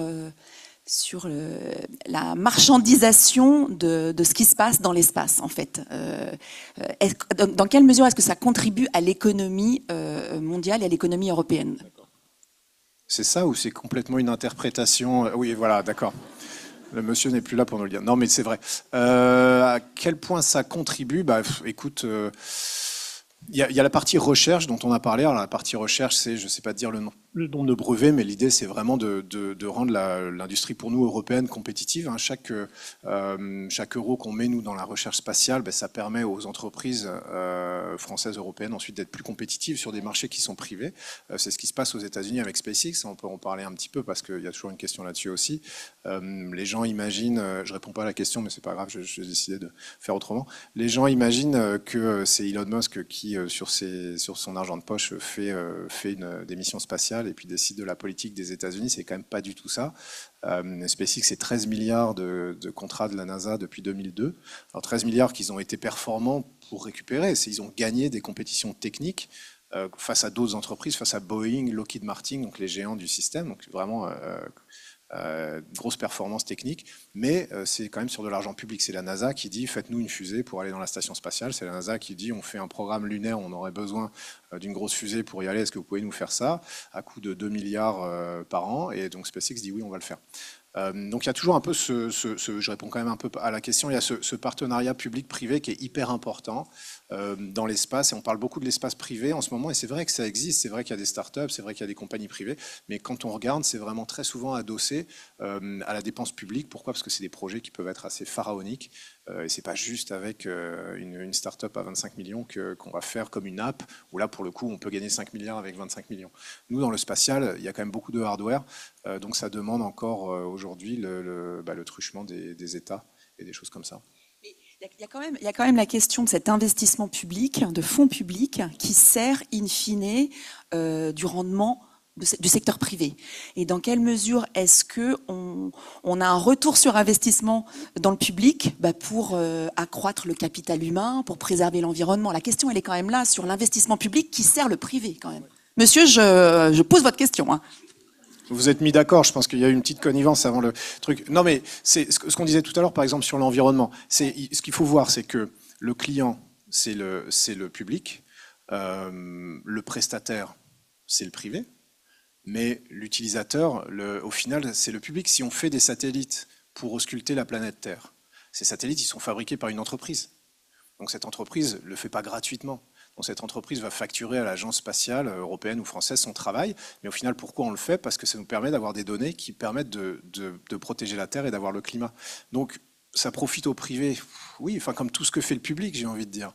Mais in fine, on le fait parce que nous, on en a besoin. Nous, l'Agence spatiale européenne, on décide de faire une mission scientifique vers Mercure. Je ne sais pas, alors là, j'y connais rien, je sors un peu de ma zone de confort, parce qu'on estime qu'on va apprendre des choses qui sont super importantes pour nous, l'histoire de la Terre, notre place dans l'univers, d'où on vient, où est-ce qu'on va, etc. Et bien évidemment que cette mission, ça donne lieu à une dépense du public vers le privé, mais de la même manière que si on construit une bibliothèque à Fontainebleau, eh bien, évidemment, la mairie, monsieur le maire, allait payer une entreprise de travaux publics pour construire la bibliothèque. Mais qui en bénéficie? C'est l'entreprise de travaux publics ou c'est les administrés de Fontainebleau? C'est un peu cette question-là, en fait, qui se joue. Merci. Je crois que j'avais une question juste là devant nous. Alors, pour poser la question devant, il faut appuyer sur le bouton. Il faut que ce soit rouge pour qu'on entende bien. C'est pas rouge. Tu vois, regarde, il est déjà allé en cours ici, Thomas. C'est bon. Vas-y, pose ta question. Est-ce qu'il y aura bientôt des hommes sur Mars?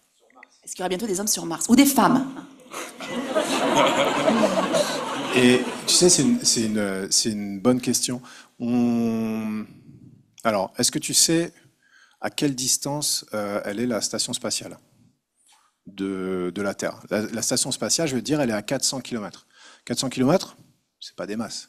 Tu vois, c'est Paris-Lyon, c'est plus que 400 km. 400 km en vertical, c'est plus compliqué. Un avion, ça vole à 10 km à peu près. Donc 400 km, c'est vraiment haut. Après, la Lune, c'est 400 000 km. 384 000. Donc c'est 1000 fois plus loin. Donc t'imagines, c'est la différence entre 1 km. 1 km, c'est facile, tu fais ça à pied. 1000 km. 1000 km, tu commences à faire ça en train, en avion, en voiture. Donc il y a un facteur 1000. Mars, c'est encore entre 40 millions ou 400 millions de kilomètres. Pourquoi je te donne deux chiffres? Parce que les planètes, elles tournent en même temps autour du Soleil. Donc elles ne sont pas forcément toujours bien alignées. La Lune, elle tourne avec nous. Elle reste toujours à la même distance. Mais là, les deux planètes, ce n'est pas le cas. Et donc au plus près, 40 millions de kilomètres. Encore 1000 fois plus loin. Au plus loin, 400 millions. Donc c'est vraiment des distances compliquées. Pour aller sur Mars, on mettrait 300 jours. 300 jours dans une Fiat 500. Parce que c'est quand même ça. C'est comme ça qu'on parle. Fiat 500, c'est une petite voiture. Et donc, je ne sais pas si toi, tu as envie de le faire, mais même moi, j'ai pas trop envie de le faire. Et, et honnêtement, c'est un peu ça qui joue. On a plusieurs problèmes. Je veux pas que ce soit trop technique, mais on a plusieurs problèmes pour aller sur Mars. C'est trop loin. On ne sait pas y aller assez vite, en fait. À la vitesse à laquelle on sait voler, nous, ça mettrait trop longtemps. Ça mettrait trop longtemps. On serait trop exposé à des radiations. On en parlait tout à l'heure. Tu sais, les radiations, les coups de soleil. C'est pas génial le soleil quand ça tape un peu fort. Mais imagine quand t'es pas du tout protégé par l'atmosphère et par le champ magnétique. Là, je peux te dire que c'est les coups de soleil version XXL. Donc on saurait pas faire ça. Après, on sait pas faire la rentrée atmosphérique dans Mars et on sait pas poser des charges importantes sur Mars. Ça, c'est un petit peu plus technique. Mais t'as encore quelques années à lire des BD. Elle a des très bonnes lectures. Je sais pas si vous voyez cette petite fille. Et suite à ça, eh ben, écoute, on sait pas trop faire. Donc pas tout de suite, j'ai envie de te dire. Honnêtement, tu me demandes, moi je te dis sur la Lune, c'est quand même pas mal. Ouais, ça n'a pas l'air... Elle est dure. Bon, sur la Lune, c'est quand même pas mal. Sur la Lune, c'est quand même pas mal. Et ça, on saurait le faire avant 2030. 2030. Ça va, on est 2025 là, 5 ans. Dans moins de 5 ans, on peut raisonnablement mettre des gens sur la Lune. Vraiment. Mars, moi je te dis 20 ans. Au moins 20 ans. Voilà. Donc, mais toi, t'es pile poil dans le bon timing par contre. C'est ça la bonne nouvelle. Et t'as entendu ce qu'il a dit tout à l'heure. Il a dit surtout, on travaille bien à l'école et après, on s'arrête pas, on se censure pas, on continue. Et toi, quand tu iras sur Mars, tu viendras à l'INSEAD pour faire une conférence. D'accord ? Avec moi. Alors, je vais prendre... C'est difficile de te rattraper le micro. Tu veux... Non. J'ai raison. Ah. Non. L'amphi de Vitry, Amélia, est-ce que tu as une question dans l'amphi de Vitry? Oh, allez, vas-y. Il n'y a pas de self-sélection, hein, comme on voit. Bonjour, je m'appelle Capucine. Bonjour, je m'appelle Capucine, j'ai 8 ans et ma question c'est pourquoi avez-vous voulu être astronaute? Merci Capucine pour ta question. Ouais, toute timide. J'ai voulu être astronaute, pourquoi? Écoute, il y a dans tous les métiers du monde, il y a une part égoïste et une part pas égoïste. Tu vois, c'est-à-dire que tu fais ce métier un peu pour toi et un peu pour les autres. Tu veux être pompier, par exemple, pompier, tu es content de le faire parce que toi tu as envie de le faire, tu aimes bien l'uniforme de pompier, tu aimes bien, je sais pas, être sur le camion, j'en sais rien. Donc tu le fais pour toi, il y a un côté égoïste, mais tu le fais aussi parce que c'est utile. Et après, tu as plus ou moins l'un ou l'autre. Il y a des métiers qui sont très égoïstes. Et il y a des métiers qui sont très peu égoïstes. Voilà. Bon, excuse-moi, je te fais une réponse très longue, mais tout ça pour dire que moi je cherchais un métier où il y avait un peu les deux. Je fais astronaute déjà pour moi, franchement, très honnêtement, parce que c'est quand même sympa, parce qu'on voit la Terre de haut, parce que c'est de flotter, c'est un truc incroyable, de flotter, tu vois, de plus avoir les contraintes du corps humain, de pouvoir voler, c'est un truc de rêve, t'imagines, enfin, un truc des fois t'en rêves dans ton sommeil. Donc vraiment j'avais envie de faire ça, et puis j'aimais bien le côté utile. Moi, je suis persuadé vraiment que ce qu'on fait, que ce soit scientifiquement, mais aussi en termes de climat, aussi en termes, on parlait tout à l'heure de géopolitique, un peu de montrer aux gens comment on peut travailler ensemble, etc., etc. Excuse-moi, je te fais une réponse trop longue, mais je suis persuadé que c'est vraiment très, très, très utile. Et ça, c'est ça qui me fait me sentir bien aujourd'hui. Je fais un truc qui me plaît, je suis content de le faire, et puis je suis persuadé que c'est utile. Et s'il y avait qu'un seul de ces deux trucs-là, peut-être je serais pas super content, mais aujourd'hui, je suis super content. Et donc, dans les métiers, il faut trouver ces deux choses-là. Je pense que c'est important. Et bon courage, Capucine. Je prends là. Ouais, je mettrai après. Vas-y, appuie. Bon, voilà. Ça marche? Oui. Ça marche. Est-ce que vous pensez que devenir astronaute, c'est un peu renoncer à une part de sa vie privée, sa vie familiale, etc.? Ouais. Oui, complètement, oui. Voilà, autre question. Non, ouais, bien sûr. Alors de sa vie privée, de sa vie, il y a deux questions dans ta question. Enfin, je crois, il me semble, il y a le côté, ouais, tu fais, c'est quand même quelque chose qui t'envahit ta vie entière. Enfin, il y avait 6 mois en 2013, j'étais à l'entraînement. En 6 mois, j'ai dormi 5 fois chez moi, 5 nuits. En 6 mois, même pas une nuit par mois. Donc voilà, ça c'est pas des trucs qui sont normaux. Quand tu t'entraînes pendant les 2-3 ans qui précèdent ta mission. T'es 90% de ton temps loin de chez toi. Donc ça veut dire que si tu as une famille, des enfants, ils te voient 10% du temps. C'est vraiment le genre de truc, tes enfants ils te reconnaissent même plus, quoi. Et donc ouais, c'est hyper difficile. C'est hyper difficile à ce moment-là, c'est difficile d'être dans l'espace, mais quelque part, quand tu es dans l'espace, c'est presque plus simple que pendant l'entraînement, parce que tu es au même endroit, tu changes pas de fuseau horaire, et puis la structure familiale, quelle qu'elle soit, hein, elle fonctionne sans toi. Donc là, c'est clair et net, c'est déconnecté, et puis quelque part, c'est presque plus simple. Et après, quand tu reviens, c'est là où c'est difficile, parce que toi, tu reviens, les gens s'attendent, ils se disent la mission est finie, donc il va y avoir du temps pour nous. Alors déjà, c'est pas vrai, parce que les 6 mois d'après la mission, c'est encore pire que tout, parce que tu as toutes les sollicitations qui arrivent de partout, tu as l'agence spatiale qui te dit il faut que tu sois au salon du Bourget, qui te dit il faut aller voir tel truc, à droite, à gauche, donc toi tu crois que tu vas être libre. Et la conférence de l'INSEAD. La conférence de l'INSEAD. Cette énorme déception de ne pas pouvoir être là pour les tiens. Et en plus, quand tu reviens, si tu veux, ta cellule familiale, quelle qu'elle soit, des enfants, pas d'enfants, une femme, un mari, tout ce qu'on veut, plusieurs, non, on l'enlève au montage, ça. C'est live stream. C'est live stream. Et donc plusieurs enfants, je voulais dire.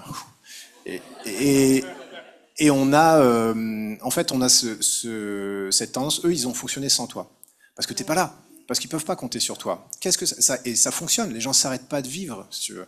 Donc évidemment que la vie continue, évidemment que les gens s'organisent. Et toi, tu reviens. Donc déjà, t'as la conscience, la réalisation, c'est devant toi que t'étais pas si important que ça, que tu vois que t'étais pas si primordial, parce que la vie a continué pendant parfois plusieurs années sans toi.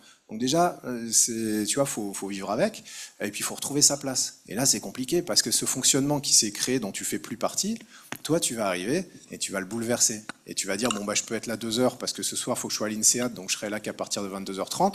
Et là, il faut que tout le monde soit au garde à vous à 22h30. Et là, ta famille, elle te dit, t'es gentil, mon garçon, mais ça fait 3 ans que t'es pas là.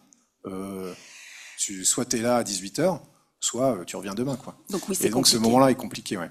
C'est compliqué. Ouais. Mais il n'y a pas que ça. Et il y a aussi tu parlais de la, ouais, non mais il y a aussi la vie privée. La vie privée, ce que tu parles, c'est le côté public et peut-être un petit peu. Non, c'est pas de ça dont tu parles, bon, c'est bon. D'accord, mais je vois pas. Non, alors ce que je voulais dire sur le côté. Donc dans l'amphi Forster, Monique. Monique, est-ce que tu as une question pour moi dans l'amphi Forster?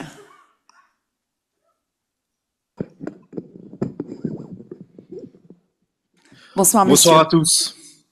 Bonsoir. Ma question aujourd'hui, ce serait: la planète brûle, nous continuons à prendre en photo les mines de lithium depuis l'espace. À quel moment et pour quelles raisons devrions-nous arrêter ou mettre en valeur l'exploration spatiale? Merci, monsieur. Ah, voilà une bonne question polémique à la française. On aime toujours bien ça. Alors, je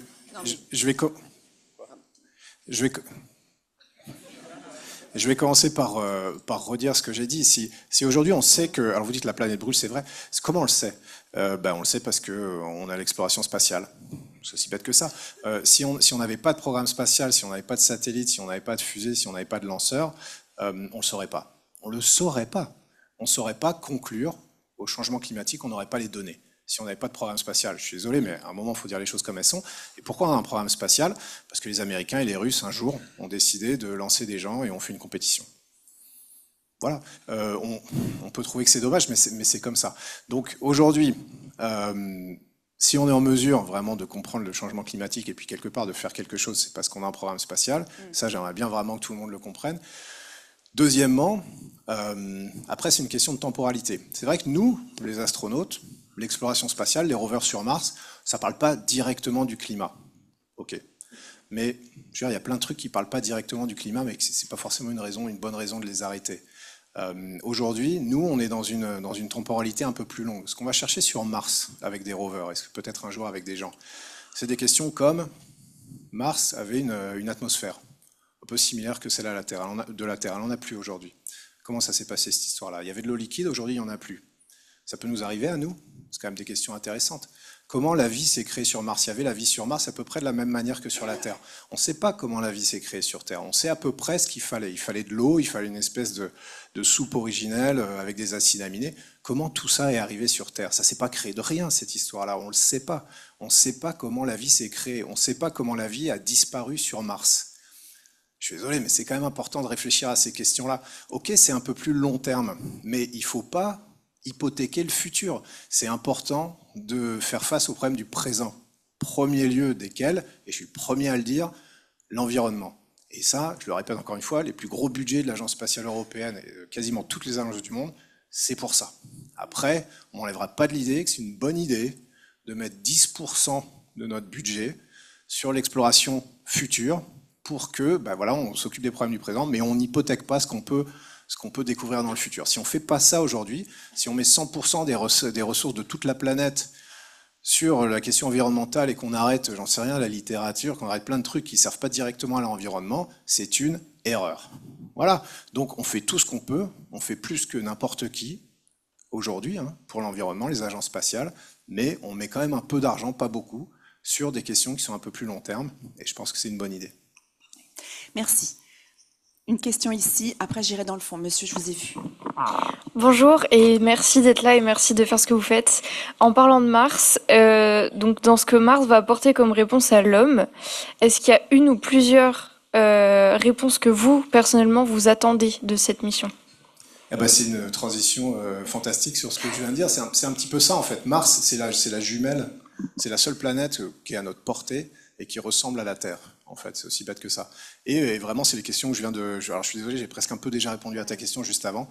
C'est vraiment des histoires d'origine de la vie, et puis surtout de ce qui peut se passer à la fin. Et puis, est-ce que demain... Tu sais, attends, ça me permet de raconter un autre truc un peu marrant.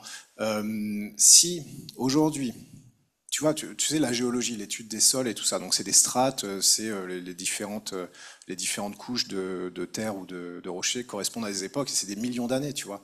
Nous, l'époque, on va dire, du carbone, c'est, allez, 2000 ans, je te la fais vraiment, allez, c'est 20 000 ans, un peu plus, n'importe quoi. Et donc ces 20 000 ans-là, sur l'échelle des temps géologiques, c'est tellement minime que si demain il se passe une catastrophe où on n'existe plus, et puis on fait rien, on laisse juste tout, tu vois, sous l'érosion, la pluie, etc. Et ben les générations futures, tu vois, dans des millions d'années, ils pourront même pas savoir qu'il y a eu l'humain sur Terre. Ça ne se verra pas. Ça ne se verra pas, c'est à ce point-là qu'on est insignifiant. Tu peux dire que peut-être il y a un petit peu plus de carbone 14 par rapport du carbone 12, peut-être, un tout petit peu. Mais vraiment, c'est pas sûr du tout. C'est vraiment ça qui se joue. On est insignifiant. Et peut-être que sur Mars, c'est ça qui s'est passé. On n'en sait rien. On n'en sait rien. On le sait fondamentalement pas. On ne peut pas l'exclure. Qu'il y a eu exactement la même chose et qu'aujourd'hui, il n'y a rien. Parce que sur l'échelle des temps géologiques, c'est complètement possible. Voilà. Et aujourd'hui, ce qui me fait rigoler, c'est que c'est la seule raison pour laquelle ces gens-là du futur sauront qu'il y a eu des gens sur Terre, c'est parce qu'on a eu un programme spatial, parce que les trucs qu'on a mis sur la Lune, eh ben, il n'y a pas d'érosion. Donc eux, ils y seront encore dans des centaines de millions d'années, et là, ils pourront dire qu'il y a eu une civilisation évoluée sur Terre qui a mis des choses sur la Lune. Mais on n'a pas l'habitude de ces questions-là. On a le tournis, on se dit... On connaît que des choses, encore une fois, j'y reviens à la même chose, des choses qui sont à notre échelle temporelle. On n'imagine pas ce truc. On n'est rien. Dans l'échelle géologique des temps, on n'est rien. Ça se verra même pas. Voilà, tout le monde est déprimé ou pas? Non, mais c'est une prise de perspective auquel on n'a pas l'habitude de penser, en fait. Je veux dire, dans notre quotidien, on n'y pense pas. Dans l'amphi d'Inberry, Camilla, est-ce que tu es prête pour une question? J'aurais fait tous mes amphis, je suis contente. Rubelli. Ah, Rubelli? D'accord. Kim?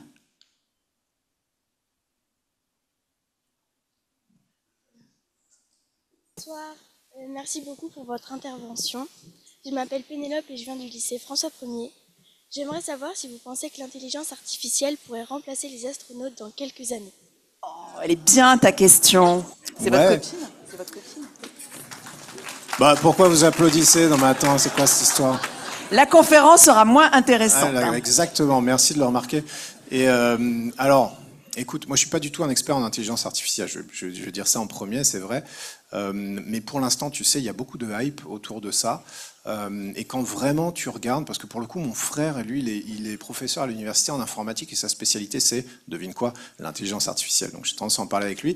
Et quand tu regardes, on n'en est quand même pas à avoir des robots humanoïdes qui se comportent comme des humains. Enfin, on en est assez loin quand même. On a des modèles de langage. Alors on connaît tous les chats GPT de cette terre et d'autres. On a beaucoup de reconnaissance d'images. Ça, c'est vrai, de la création d'images. Mais c'est à peu près tout. On peut agréger énormément d'informations, mais ça ne donne pas d'effet d'initiative. Nous, dans la station spatiale, on a essayé de mettre un robot humanoïde qui s'appelait Astrobot. Je suis désolé pour le nom, c'est vraiment un peu nul. Mais on a fait ça. Et puis en fait, ça n'a jamais marché. Pourquoi? Parce que je ne sais pas si vous avez vu, on a vu les photos de la station spatiale. Dedans, c'est un tel fouillis, un tel micmac, qu'en fait, toutes les 10 secondes, le robot buguait. Parce qu'il n'était pas capable d'évoluer dans ce niveau de complexité. Et un humain, tu le mets, tu dis « Ah ouais, mais non, mais ça c'est un câble, c'est pas important, ça c'est important ». En une seconde, on fait des millions d'analyses que le truc, lui, mettait des heures à faire. Donc ça marchait pas. L'idée, c'était vraiment ça. C'était d'envoyer un robot dans la station pour se dire il va faire les tâches répétitives, les tâches un peu manuelles et basiques qui prennent du temps aux astronautes. Comme ça, nous, on va se consacrer à des tâches à plus haute valeur ajoutée. C'était une bonne idée. Ça n'a pas marché du tout. Et ce robot, il n'existe plus, on l'a jeté d'ailleurs, c'est un peu tragique. Donc c'est pas pour tout de suite. C'est pas pour tout de suite. Sur l'exploration spatiale, on a vu sur Curiosity, moi j'ai de très bons amis qui travaillent sur Curiosity, les rovers de Mars, ils sont opérés depuis Toulouse. Je pointe par là comme si Toulouse c'était par là, c'est pas du tout, c'est peut-être par là. Et tous les jours, en fait, la manière dont ça marche, c'est qu'ils regardent les images, ils passent des heures et des heures à analyser les images, et ils disent bon ben voilà, demain on va aller voir ce rocher qui a l'air d'être là et qui a l'air pas mal. Ils codent des trucs, ils mettent des heures et des heures, ils envoient au rover, et là ils vont se coucher parce qu'ils ont déjà fait une journée de 12 heures. Le truc arrive, ça met 40 minutes pour arriver vers le rover. Le rover dit « Ok, je vais exécuter le plan ». Il commence à rouler. Et là, il y a un autre rocher qu'ils n'avaient pas vu, qu'on ne voyait pas. Le truc, boum, s'arrête et renvoie l'information « Je me suis arrêté ». Les mecs reviennent le matin à 6 heures. « Je me suis arrêté, qu'est-ce qui se passe ?» Ils envoient des commandes pour dire « Allume la caméra et tourne-la vers la droite ». Et 1 heure plus tard, le truc. Enfin, tu vois, je ne vais pas tout faire tout le machin, mais en gros, pour faire 50 mètres, ils mettent 1 semaine.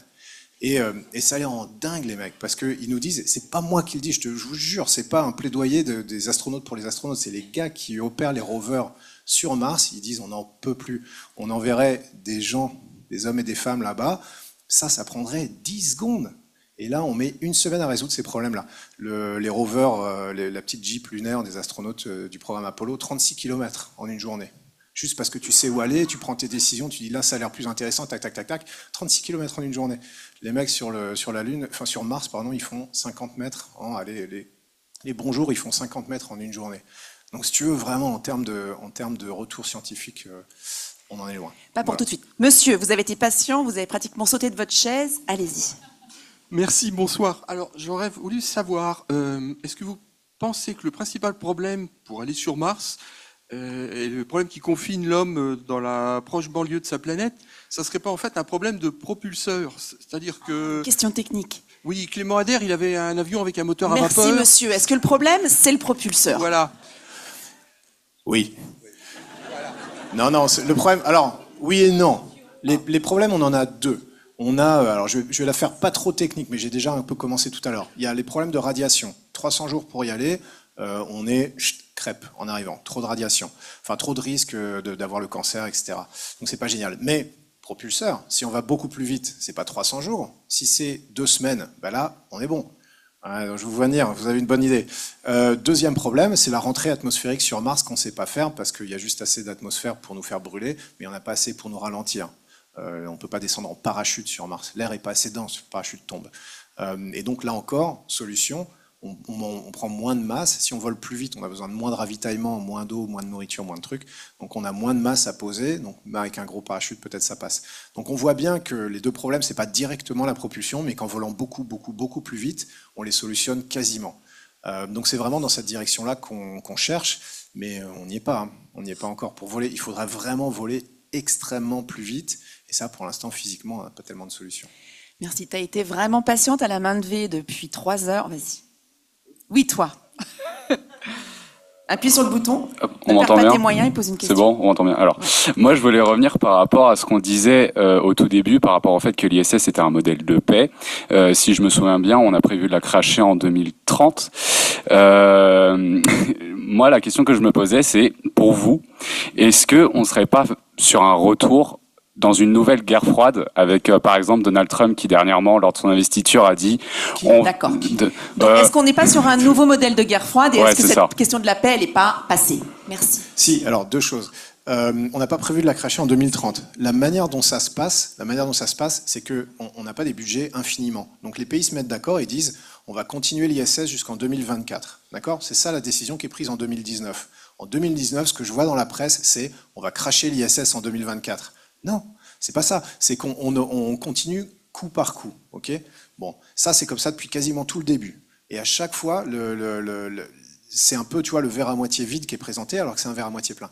Bon, là, il se trouve qu'en ce moment, c'est un peu plus compliqué, parce qu'effectivement, on a les Russes, bon, c'est un peu, l'avenir de ce truc-là est pas garanti, et puis techniquement, ça commence à vieillir, tu vois, c'est comme un bateau à la mer, c'est comme un sous-marin, c'est compliqué. Donc à un moment, on va arrêter, et puis on va peut-être revenir à quelque chose de moins collectif. Mais c'est vrai, on a les Chinois d'un côté qui sont lancés dans une course à la Lune pour montrer qu'ils savent faire. Ils sont même pas intéressés de coopérer avec nous. Les gens nous disent mais pourquoi vous faites pas un truc tous ensemble avec les Chinois? Parce qu'ils sont pas intéressés, parce que eux, puis même nous, bon, mais eux ils veulent montrer qu'ils savent faire, ils veulent montrer qu'ils sont aussi bons que les autres. Je leur jette même pas la pierre, c'est normal. Et donc les Américains en réaction se disent attends, nous aussi on va montrer qu'on n'est pas moins malin que les autres, etc. Et voilà, mais ça c'est pas grave, tu vois, parce que quelque part c'est ça qui a démarré l'exploration spatiale. Si tu fais de la coopération et de la recherche scientifique, tu n'auras jamais d'argent pour ça. Je suis désolé, mais si tu vas voir des hommes politiques, des décideurs, tu dis je vais faire une station spatiale formidable où ce sera la coopération, tu as l'air d'un bisounours, et les gens ne te donnent pas d'argent parce que c'est pas hyper intéressant, la recherche scientifique. Je te jure, je te promets. Et moi, quand je l'ai vu, quand je poste une photo de la Terre, une jolie photo de la Terre, 6000 likes, je poste une photo d'une expérience scientifique, 83 likes quand même. Mais non, mais c'est vrai, c'est vrai. Et les gens me disent, mais pourquoi je poste des photos de la Terre? C'est pour montrer la Terre, mais c'est aussi parce que ça me permet d'amener les gens petit à petit, tu vois, ceux qui likent pour les belles photos et les vidéos marrantes, au moins ils voient les expériences scientifiques, parce que sinon ils les voient même pas. Et donc malheureusement, c'est un moteur, on va dire, qui est pas très puissant, mais par contre qui est très très bon sur le long terme. Parce qu'une fois que tu as des accords entre les pays, tu es obligé de les respecter. Tu vois, une fois que tu as les recherches, c'est des projets sur 10 ans, 15 ans. Donc sur le long terme, ça marche hyper bien ce moteur-là. Mais ça marche très très mal pour démarrer. Pour démarrer, il te faut de la compétition. Je suis désolé, c'est comme ça. Ce qui a fait démarrer l'exploration spatiale, on disait tout à l'heure, c'est la compétition. Et là, les gars ont eu des budgets, là, tout le monde, le truc a démarré, c'est parti comme ça. Sauf qu'une fois que tu as gagné la course, tu arrêtes de courir. Tu vois, donc ça c'est un moteur, la compétition, c'est un moteur très très bon sur le court terme, beaucoup d'énergie, mais qui s'épuise très vite. La coopération, c'est un moteur très très bon sur le long terme, mais qui ne sait pas démarrer. Et nous, on a eu la chance d'avoir fait les deux. On a commencé avec la compétition et on a embrayé derrière avec le modèle de l'ISS et de la coopération. C'était exactement ce qu'il fallait faire. C'est pas que je me jette des fleurs, mais il y a des gens qui disent ouais, pourquoi on fait cette station qui sert à rien autour de la Terre? Non, c'est exactement ce qu'il fallait faire. Aujourd'hui, on remet un petit coup de compétition. Eh ben, j'ai envie de dire pourquoi pas, tu vois, pourquoi pas. Et si ça nous amène sur la Lune, eh ben, une fois qu'on y sera, on se dira qu'est-ce qu'on va y faire? Eh ben, on va y faire de la recherche et de la coopération et on aura gagné, tu vois. Donc moi je dis tant mieux que les Chinois arrivent dans l'histoire et mettent un coup de compétition. Au final, peut-être que tout le monde va en bénéficier. Merci. Andrew, tu as une question dans l'amphi MBA 70.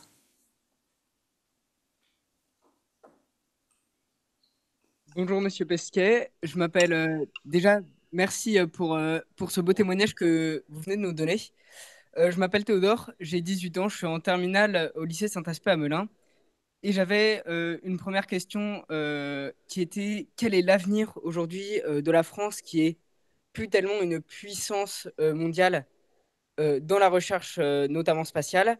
Et la deuxième question parce que... Non, t'en as qu'une en fait, parce qu'il y a plein de monde à la queue leu. Merci beaucoup Théodore. Merci Théodore. Mais ouais, je suis désolée, mais c'est difficile. Est-ce que vous avez un sujet de grand taureau? C'est moi la méchante, je sais, c'est mon rôle. Merci Théodore pour cette question. Écoute, je sais pas, tu sais, on est quand même... tu dis que la France est plus leader dans la recherche spatiale, moi je trouve que c'est pas vrai. On a quand même un budget assez important, on est les leaders au sein de l'Europe, hein, on n'a pas la taille. Ce qu'il faut réaliser, c'est qu'on est un petit pays, en termes de nombre de personnes, on est un petit pays, et pour un petit pays, tu sais, on se débrouille pas si mal que ça. Faut pas faire de l'auto-congratulation, mais si tu regardes, que ce soit dans les budgets militaires, dans la recherche, dans tout ce qu'on arrive à faire avec si peu de gens, c'est pas si mal. On a quand même des laboratoires de classe mondiale dans le spatial, on a la fusée Ariane, on a le CNES, on a plein de choses. Alors on fait plus les programmes en notre nom propre, tu vois, c'est ça qui est un peu difficile à voir, c'est qu'avant c'était le CNES, c'était les astronautes français qui parlait français sur des fusées françaises. Non, il n'y a jamais eu de fusée française comme les gens dans l'espace, mais il y avait ce truc un peu Astérix. Et aujourd'hui, ça n'existe plus. Aujourd'hui, on est obligé de le faire en coopération avec nos voisins allemands et italiens, etc. Mais ça ne veut pas dire qu'on a perdu notre place. Tu sais, on met autant de budget qu'à l'époque et on a autant de retours qu'à l'époque, parce qu'on s'est servi un peu du côté européen pour le démultiplier. Si on n'avait pas fait les programmes au niveau européen, on n'aurait pas pu faire la station spatiale, on n'aurait pas pu avoir un module sur la station spatiale. La France n'aurait pas pu se payer un module sur la station spatiale, c'est trop cher. On a pu le faire parce qu'on l'a fait de manière européenne, et ça ouvre la possibilité, par exemple, à un Français ou une Française d'y aller, aussi à tous mes autres collègues de toutes les autres possibilités. Mais c'est un peu ça ce qui se joue dans l'Europe, c'est que il y a ce phénomène de cliquer, on a accès à des choses auxquelles on n'aurait pas accès parce qu'on ne saurait pas les faire tout seul, et puis après à nous d'en profiter, quoi. Est-ce que tu es d'accord pour finir sur un marathon avec 3 questions, les dernières, et tu réponds en moins d'1 minute chacune? Ouais? Ok, c'est parti. C'est pas gagné. Madame. Bonsoir Monsieur Pesquet. Donc vous avez très gentiment parlé des gens russes qui étaient venus sur sur l'ISS. Et je voulais savoir ce que vous pensiez du tourisme spatial. Tourisme spatial, c'est pas un sujet européen. Nous, ça n'existe pas. En Europe, c'est les Américains qui font ça. J'en pense pas nécessairement du bien. Si ça nous sert en fait à faire augmenter l'effort de recherche et de développement, pourquoi pas. Mais si ça devient juste une activité de plaisir, nous, on n'a absolument pas vocation à encourager ça. Merci. Excellent. Non, donc je prends là, je reviens vers vous.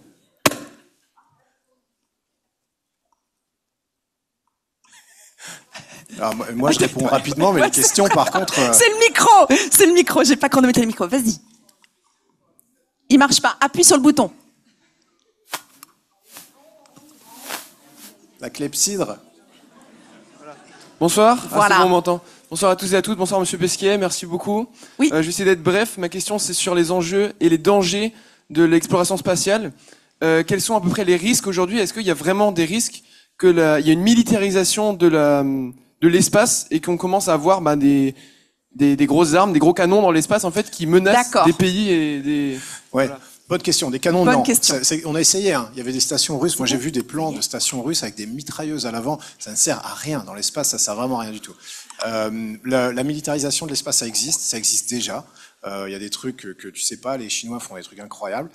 Mais c'est essentiellement de la communication, du brouillage, de l'écoute, de l'imagerie, de la transmission. Il n'y a pas d'utilisation offensive de l'espace envers la Terre. Le seul truc que tu pourrais faire, c'est aller détruire les satellites d'un concurrent. Ça, tout le monde sait le faire.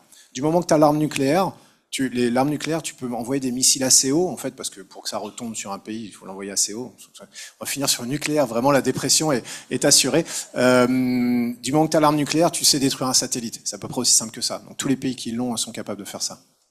La réponse à tout. Ça y est, allez-y. Bonsoir, je vais faire très rapidement. Oui. Héloïse Patry. Est-ce que vos 2 missions ont eu un impact psychologique sur vous? Bon, là, t'as 2 minutes. Ouais. 2 minutes. Non, si, il y a plusieurs impacts. Alors, je vais la faire rapidement quand même. On a parlé de l'effet de recul sur l'environnement, de cette prise de conscience, etc. C'est un vrai truc qui existe vraiment. Encore une fois, c'est pas un coup de baguette magique, c'est pas une épiphanie. Des fois, je le lis dans la presse, que les journalistes écrivent. Ah, c'est une épiphanie, alléluia, la Terre est belle. Non, c'est pas comme ça. C'est un truc de long terme, etc. On en a déjà parlé. Deuxième truc qui est important, c'est que quand même, quand tu vois la station spatiale, c'est un truc qui est 2 fois plus grand que la salle, qui flotte dans le vide, à 400 km, à un endroit où il n'y a pas d'air, tu ne peux pas respirer, il n'y a pas de pression, les températures, plus 150 au soleil, moins 150 à l'ombre, c'est l'endroit le plus inhospitalier du monde. En coopération pour la recherche scientifique, tu vois ce machin qui est un château dans le ciel, c'est incroyable. C'est vraiment incroyable. On s'est habitué, on s'habitue à tout, mais tu te dis, mais si on est capable de faire ça, mais attends, mais évidemment que le changement climatique, on va y arriver. On sait faire une station spatiale. Je ne sais pas si les gens imaginent que ça. C'est Star Wars, la station spatiale. Mais non, mais je suis sérieux. C'est un truc incroyable. J'aimerais bien aussi ça vous le transmettre. C'est difficile parce que vous ne l'avez pas vu. Mais c'est Star Wars. C'est un truc de film. C'est un truc dingue.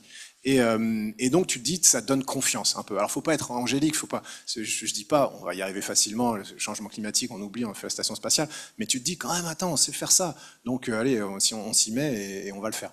Et puis après le côté psychologique, plutôt, perso, c'est difficile de revenir dans la vie normale. Ouais, t'as été 200 jours dans la station. Je me rappelle 3 jours après mon atterrissage, je conduisais ma voiture, j'étais dans un embouteillage. j'ai eu une expérience, je me disais, mais qu'est-ce que c'est que ce truc? Qu'est-ce qui est en train de m'arriver? Je suis sur 500 mètres d'autoroute avec 5000 gus qui ont décidé au même moment d'être au même endroit. Et moi, je suis là. Et il y a 3 jours, j'étais dans la station spatiale et je regardais les mecs autour de moi. Ils devaient me prendre pour un fou, mais je te dis, j'ai une expérience. Je me dis, mais qu'est-ce que c'est que ce truc? Qu'est-ce qui est en train de m'arriver? Bon, après, Moi, ça me le fait aussi, même sans aller dans l'espace. Monique, dans l'amphi Forster. Je vais pas réussir à prendre toutes les questions. Je vois vos yeux implorants. Je peux pas. Bonjour, je suis Marie Ferreira du bureau des relations avec les anciens élèves. Oui, c'est pas Une collègue. Une collègue. Thomas, bienvenue dans la communauté des anciens élèves. Et pourquoi avez-vous choisi l'INSEAD pour le Gemba? Oh là là, ça finit sur la... Alors, cette page de publicité vous est offerte par l'INSEAD. Ouais, alors Séverine, montre-nous tes textes. Non, mais on va quand même... Bon, c'est un peu téléphoné, pas du tout. Ah non, j'avais prévu de pas le faire. Non, mais j'ai choisi c'est une vraie question. On en a parlé beaucoup cet après-midi. Je ne veux pas tout répéter, mais en vrai, astronaute, c'est un peu comme sportif. On n'a pas des performances de sportifs de haut niveau. C'est pas ça que je veux dire. Mais à un moment, il faut se reconvertir. On va pas dans l'espace jusqu'à 65 ans. Donc à un moment, il faut changer de carrière. Et ça m'a semblé intéressant de rajouter une corde à mon arc. Je suis venu à l'INSEAD parce que Cocorico, c'est quand même une des meilleures écoles de business du monde. Je le dis pas pour leur faire plaisir. Je le dis parce que c'est vrai. Et c'est ici, en France, à Fontainebleau, et les gens le savent même pas. Je trouve ça hallucinant.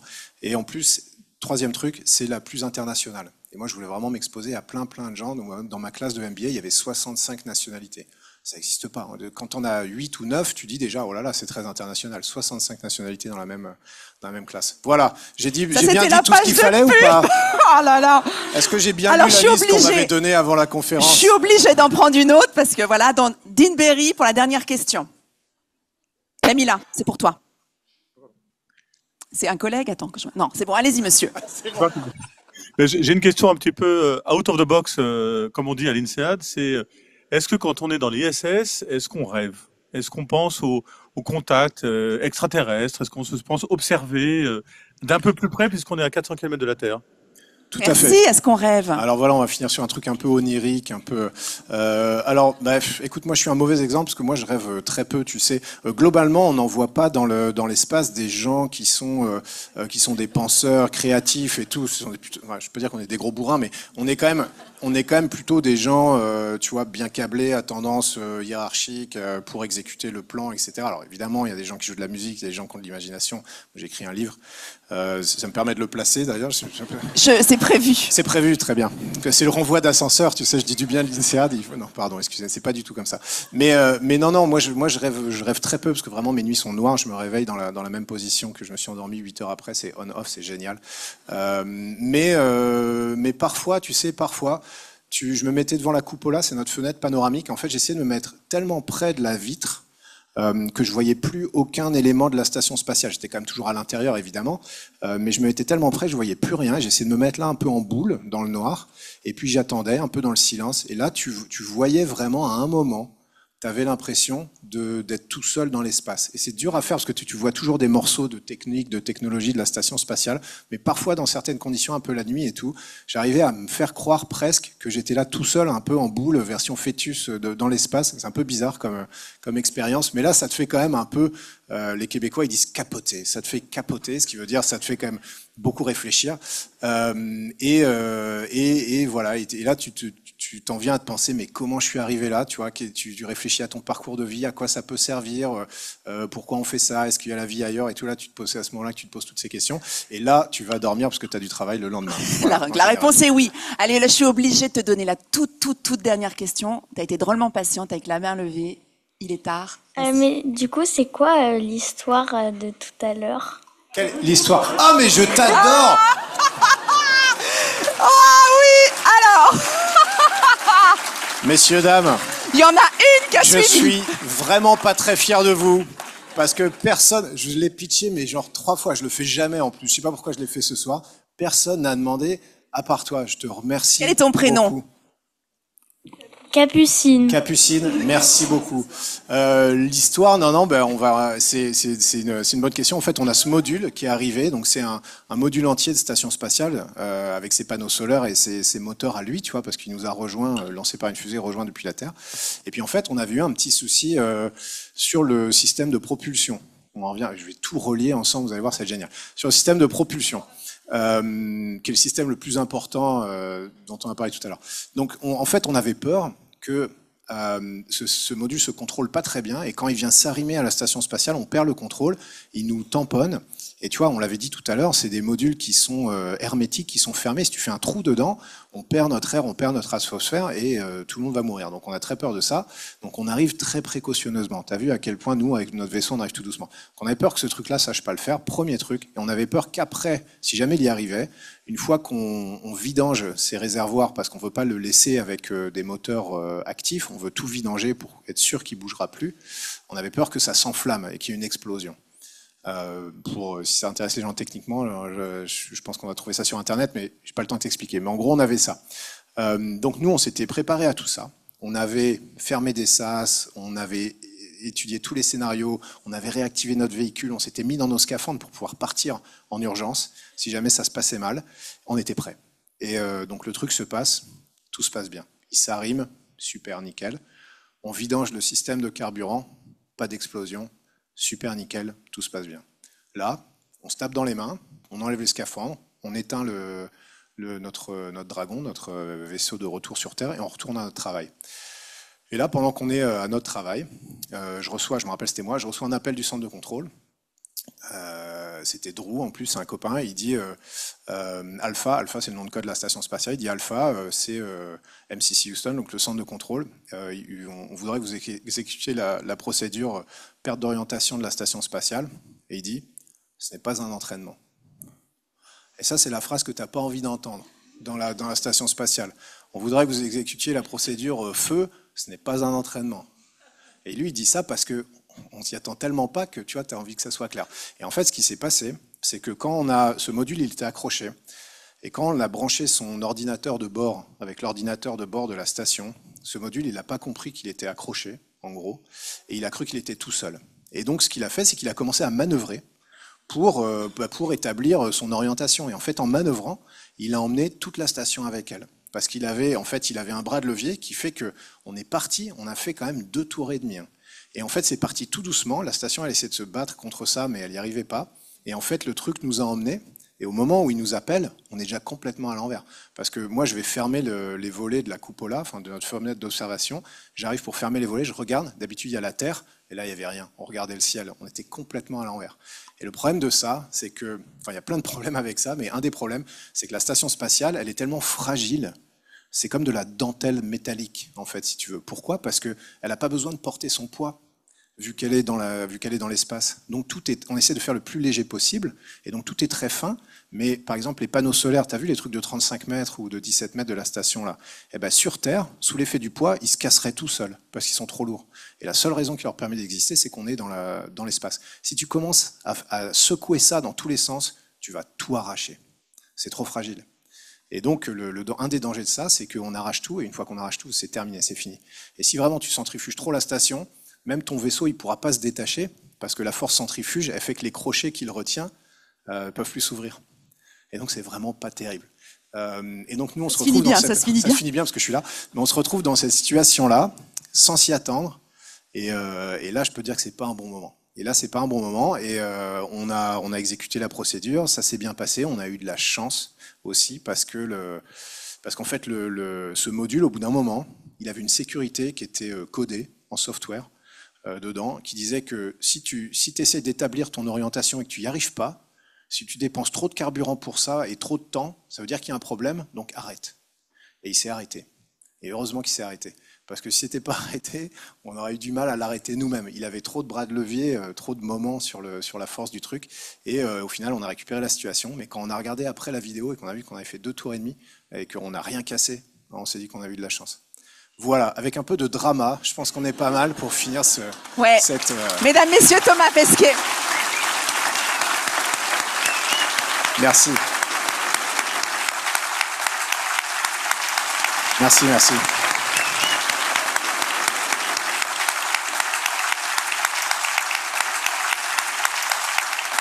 Merci beaucoup.